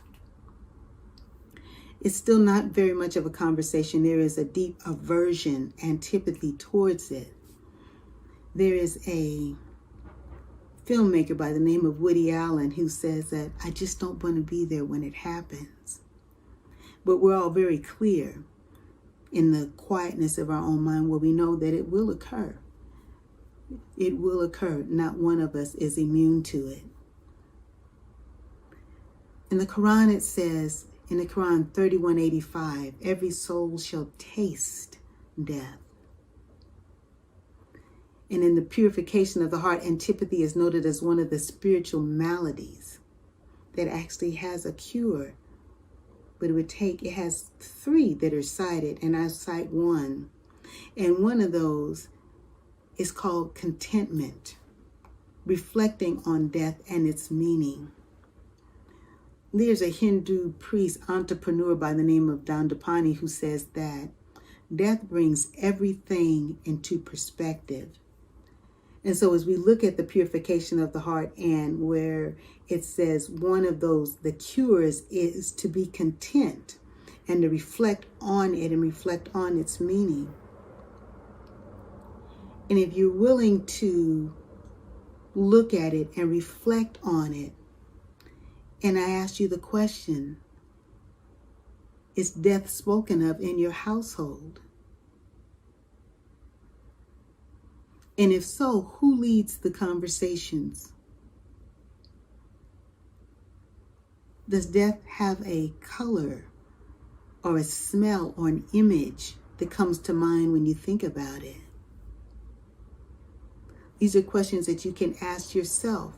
And just in reflecting, can you give yourself permission to reflect backward and come forward in that reflection of looking at perhaps the day that you transition, that you ascend, and looking at all the things, the wonderful things that you did prior to that.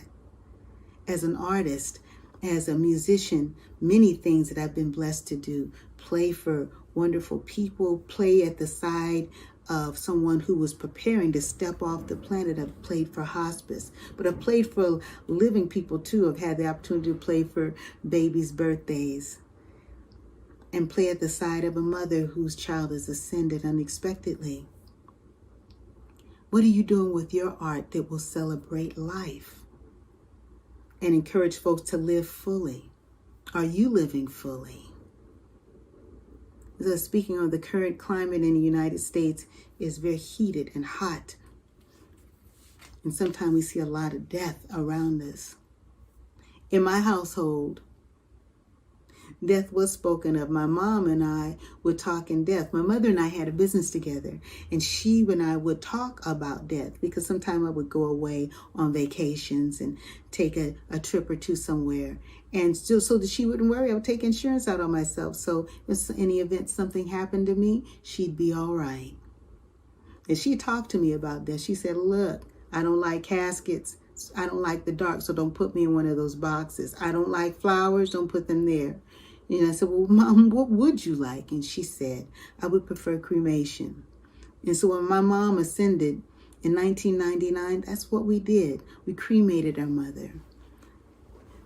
And I have 2 younger sisters. One of the things that has stuck with me to this day is that we cremated her, and we lived in a little town called San Pedro. I live in Oakland now. We lived in a little town called San Pedro, about 6 hours from here, south in Southern California. And it's a beach town. Every day we'd go to the beach, every day. And my mom loved the beach, and she'd go to the beach before she would come to work. And so there's a place called Point Fermin. It's a beautiful hill that overlooks the ocean. And we knew that this was a beautiful place, that my mother just loved this place. So my sister, she took my mother's ashes that were in a small urn, and you had to walk down the hill, the cliff, if you will. And folks often would do that, walk down the cliff and go out to the water and splash. And in this day, the water seemed to be very active. The ocean was just splashing up on everyone, just incredibly so. And my sister's walking down, and we're watching her, my husband and I. And as we watch her, we see the water just kind of gets very quiet, and it moves out so that she can walk up and pour my mother's ashes into the ocean. I tell you, I can still see it like it was yesterday. And you could see the stream of ashes as they're joining the water and floating on off to the farthest part of the ocean. And then she walks back up the hill, and then the water goes back to splashing around again. I don't know about for you, but for me, that was a sign that my mother was happy. She was where she loved to be, which was at the beach. And so in that conversation, I ask you, do you have conversations? Are there beautiful memories that you have of your dearly departed one to help you to feel at peace and to reflect on death in a more positive and healthy and loving form? Give yourself permission in that. As I was telling you, that during the first part of this year in January, I played for 4 funerals. Maybe I hadn't mentioned it, but I played for 4 funerals in January back to back. And each funeral was very different. We had a person who had lived a long, long time, very long time, and they had many people that were coming up to speak on them. And then there were a couple of folks that hadn't been on the planet very long. But each person had a eulogy that was distinctly about who and how and what they had done while they were here on this planet. And so I decided to go and look up the word eulogy in the Merriam-Webster dictionary. And there were 2 definitions that stuck out for me that were there. One says that eulogy, a writing especially in honor of a deceased person. The second one said high praise. And it was taken from the word eulogia, from the Greek word eulogia, which means praise. And that has sat with me because when you think of a high praise, I had never even thought about it that way. And the opportunity presents itself to each one of us to write our own eulogy. How about a living eulogy? How about an artistic eulogy? You know, I had forgotten about this, but when Kobe Bryant and his daughter died just at the top of this year, there was a woman who is an artist, and her artistry is designing the books, the eulogy books, the wonderful, colorful books that talk about the life of the individuals. And she had written and created this beautiful program book of Kobe's life. And even looking at the others, what an art. And as the artist, what are we doing that speaks about death in a rich and wonderful way that takes the fear off of it. In my song that I just sang called Walking on Water, original piece that I wrote, is based on a true story. And this woman that I had not met, the spirit of her came to me. She was the mother of a good friend of ours and said, I need for you to write a song about me. And so when I wrote Walking on Water, it just came. She says, I'm a church-born child, traveling country mile with red dirt sprinkled in my hair. She's describing herself to me. She said, but I knew one day it would be Sunday and I'd be walking on water. And for her, water, she was a minister's wife. She was first lady in church. And walking on water would be the way of her walking out on the water to meet her Savior. Because in the song, she also says, I got a call from on high. Lord said it's time to take a new journey. And death was this new journey. And she would walk on water to take this journey. And I think it just being blessed to have the spirit of this individual to tell me I need for you to tell my story. And so as an artist, as a songwriter, as a composer, how would you compose a composition? I was speaking earlier about the woman who did a beautiful program book for Kobe Bryant. He is rich, and I invite you to go on Instagram, which is where I saw this. Just a beautiful program that she wrote for Kobe, just in celebration of his life.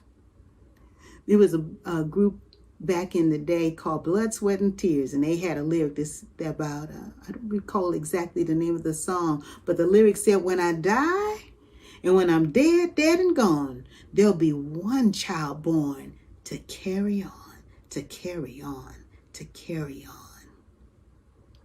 And in their own way, they were accepting the fact that death would come. What do you write or create that allow you to step into the awareness that death will come, and it is the impetus to live the richest and fullest life that you possibly can as an artist, as a mom, as a dad? Today is Daddy's Day. Happy Father's Day out there to you. What would invite you to view death in a most powerful way as the impetus to have the greatest life possible? And to get up and wake up every morning and to thank this God as you understand it for a life that is rich and powerful and productive, to allow you to say, I know one day death is going to catch up with me, but while I'm here, I'm going to live the richest life. I'm going to be great to myself, to my God, to my family, and to my entire human being family. I'm going to do that. I invite you to consider that. What songs are you writing that will leave a legacy of richness, a beautiful richness? What art are you creating that will leave a legacy that will be timeless? There are some clothing designers which designing clothing is an art in itself. Trends come and go. But sometimes a great looking blazer never goes out of style. A beautiful made skirt or a good pair of shoes that are taken well care of, those designers made timeless art. What are you doing with your art that'll transcend and transist time? What are you doing, huh? My name is Destiny Muhammad. This is Idris. We interpret the times through the arts. How are you interpreting the time? I do it through music. I invite you to do it as well. Thank you, Raise Karma. Check Raise Karma out on IG, Instagram, Raise Karma, and then also visit the website, raisekarma.org. I had a bounce. Chat with you later. Peace out. Walk this earth on so many days, looking back at yesterdays.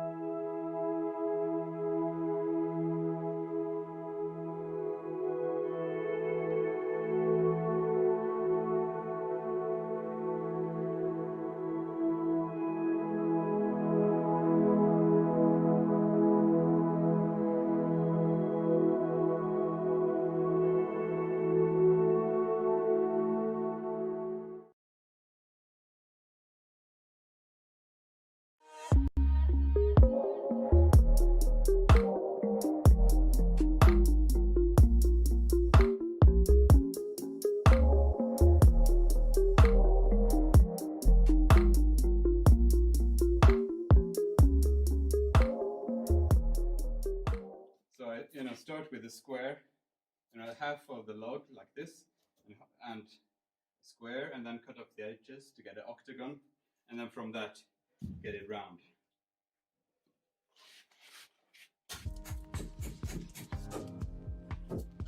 If it's very uneven, the whole lathe will start to wobble and walk away.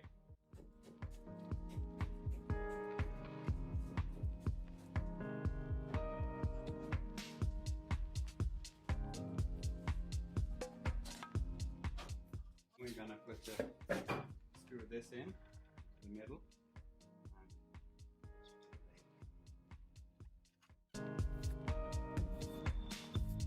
And I'll just put it on the lathe.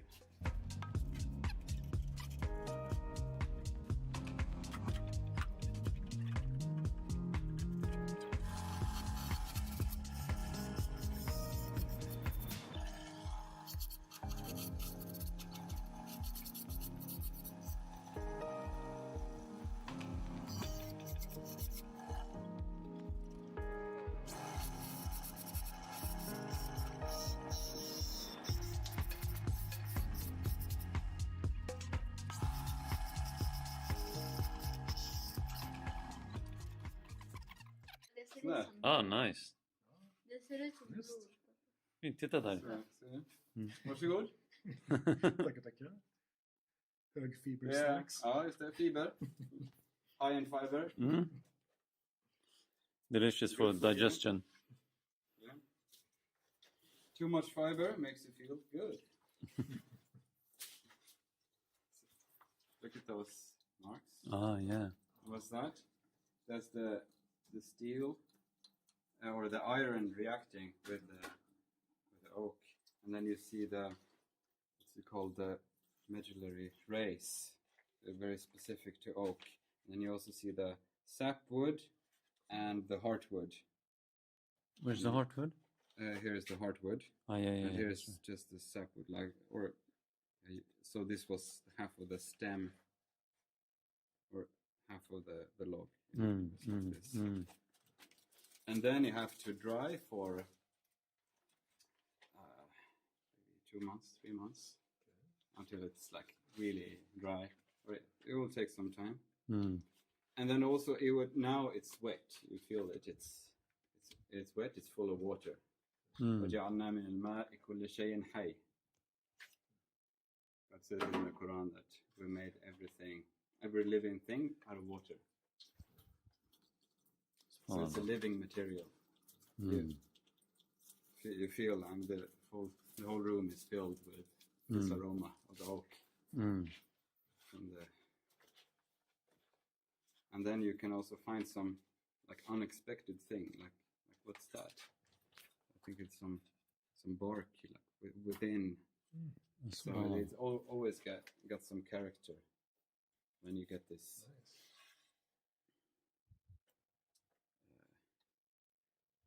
Patterns that like you cannot really from past times design like how it's gonna Alhamdulillah. And then when it's dried, you could when the water leaves, you shouldn't if I just leave it like this, it would dry very fast and it will crack, because it will try to leave from the end grain, from here and here, but not here. So, but then if I would leave it, for example, in the shavings like this, in a cool place, let it dry slowly, instead of cracking, it would warp. So it would, den böjer sig. And then it would, I'll show you some examples of that.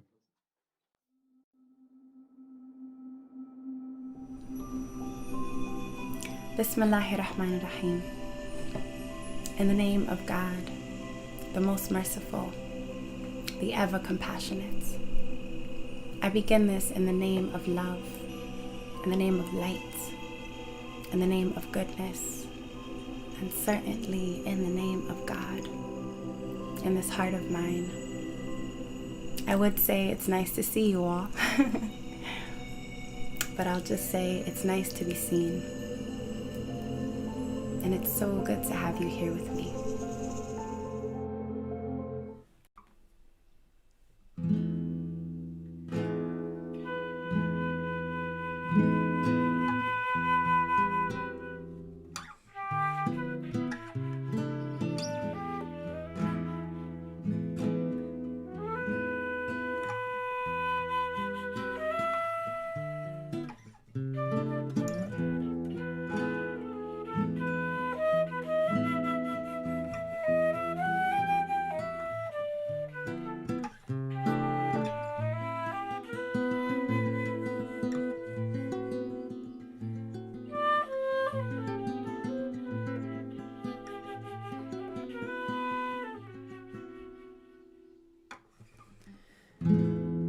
I was a glass queen, brittle but so bright, illuminated. I lit up every scene, no thought of twilight. When the sun set, I found the darkness sting, extinguishing my flame. I had forgotten all is passing, nothing stays the same.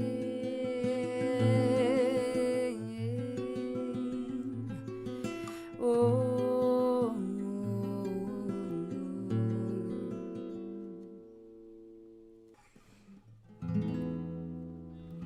Now I'm tired of being afraid of what all souls must taste. Tired of running after tin souls, the glittering things I've chased. Oh, must go and we'll move on to a better place. No need to be scared of this passing into divine embrace.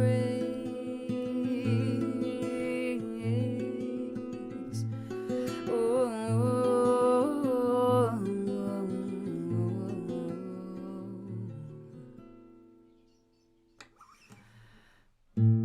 plastic breaks and metal rust, and all things return to dust.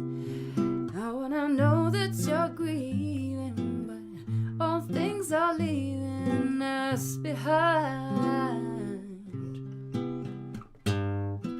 All your fears and all your loss will evaporate like you know they must. We trust that we'll find our wings on the day we fly.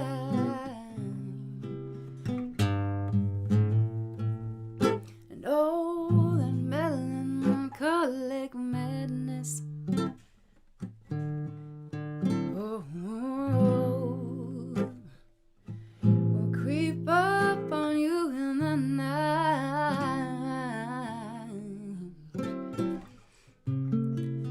Oh, you once relied on, every shoulder you cried on will die.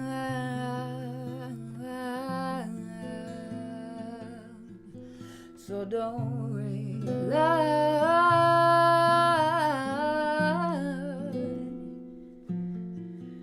don't you cry,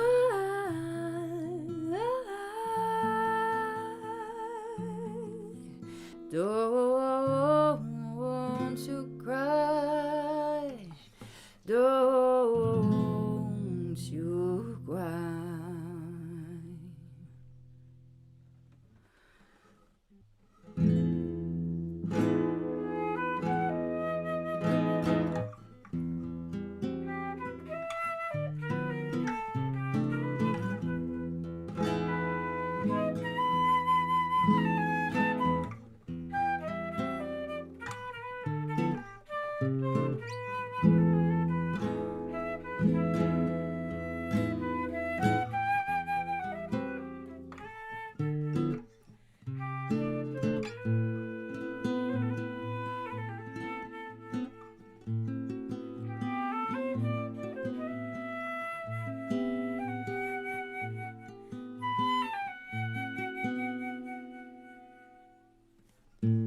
plastic breaks and metal rust, and all things return to dust.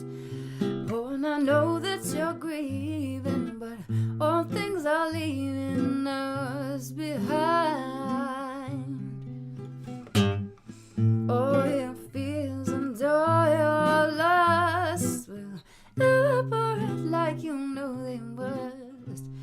We trust that our wings know what to do on the day we fly. Plastic breaks and metal rust, and all things return to dust. Oh, and I know that you're grieving, but all things are leaving us behind. All your fears and all your lusts will evaporate like you know they must. We trust that our wings know what to do on the day we fly. Oh, oh, oh, oh,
glass queen, brittle but so bright, illuminated and lit up every scene.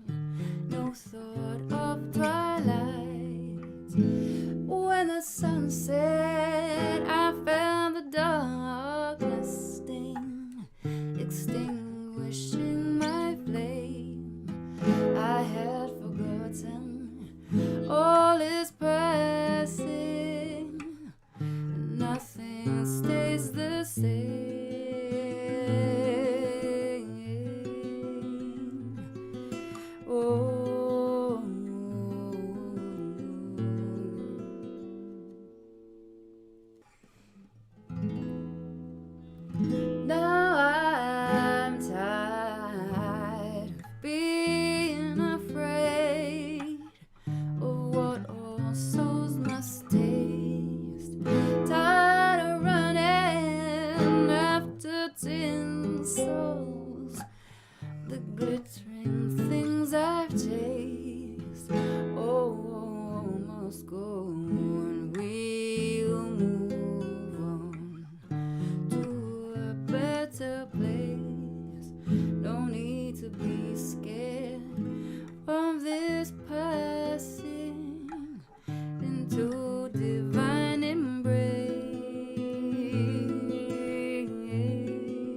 leaving us behind. All your fears and all your lusts will evaporate like you know they must. We trust that we'll find our wings on the day we fly.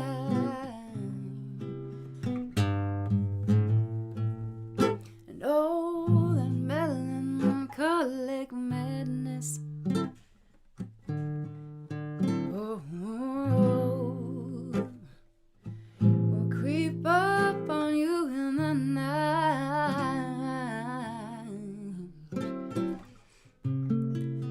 Oh, you once relied on, every shoulder you cried on will die.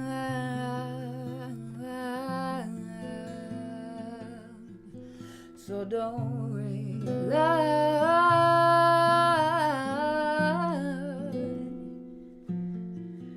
don't you cry,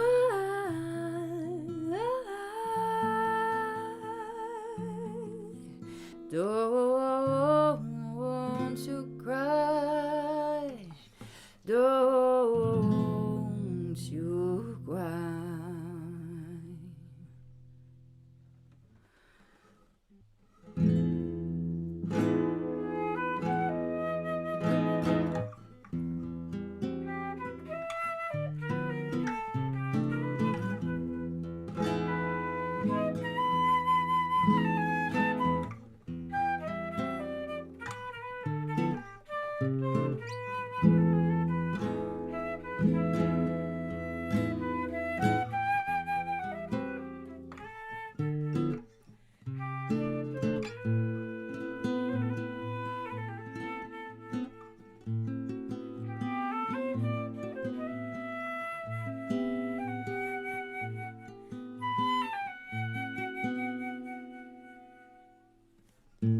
Plastic breaks and metal rust, and all things return to dust.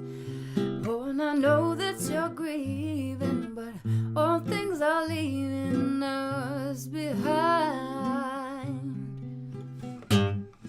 All your fears and all your lusts will evaporate like you know they must.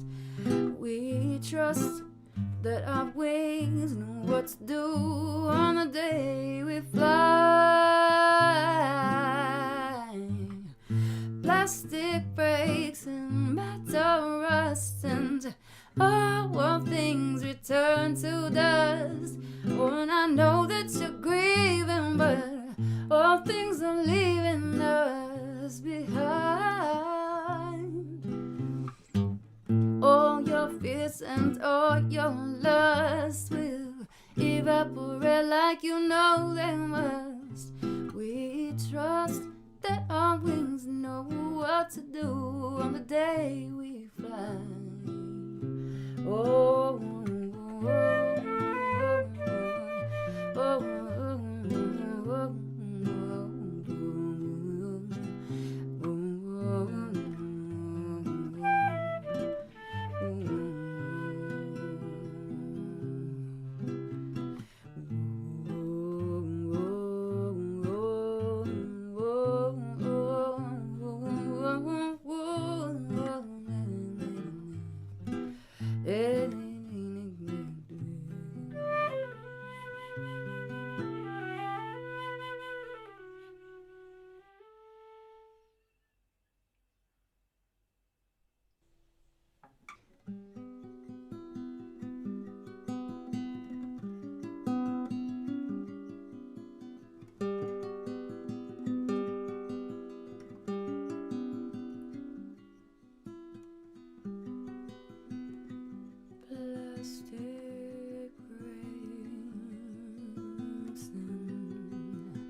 There is a shaft of light at the edge of the world that is the present.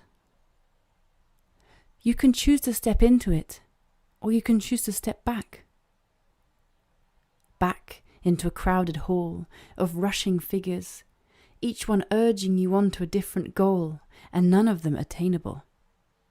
Hand-wringing rag people, squeezed of all joy, fists longing to squeeze you too. But there is a shaft of light at the edge of the world that is the present. To err on the side of kindness is easy because kindness has so many sides and never bolts its doors. Sly voices will try to convince you otherwise. In their outstretched hands, empty prizes rush towards them and they dematerialize. But there is a shaft of light at the edge of the world that is the present. Your feet are shy to step inside, but your shoulders long to soak up that shine. Melt the knots that your bowed neck hides. Accept this as your place, dear child. Pride lies not in elbowing forward to skip the line, but in believing your own disguise. Limping when you could stride, crawling when you could rise, not daring to risk exposure in an illumination this wide.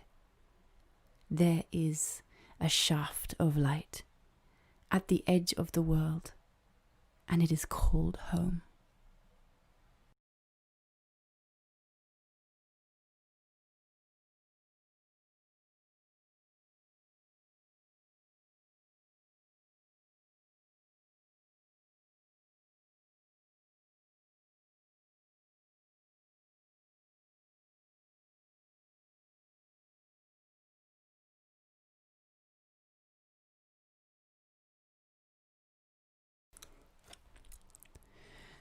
There is a shaft of light at the edge of the world that is the present. You can choose to step into it, or you can choose to step back. Back into a crowded hall of rushing figures, each one urging you on to a different goal, and none of them attainable. Hand-wringing rag people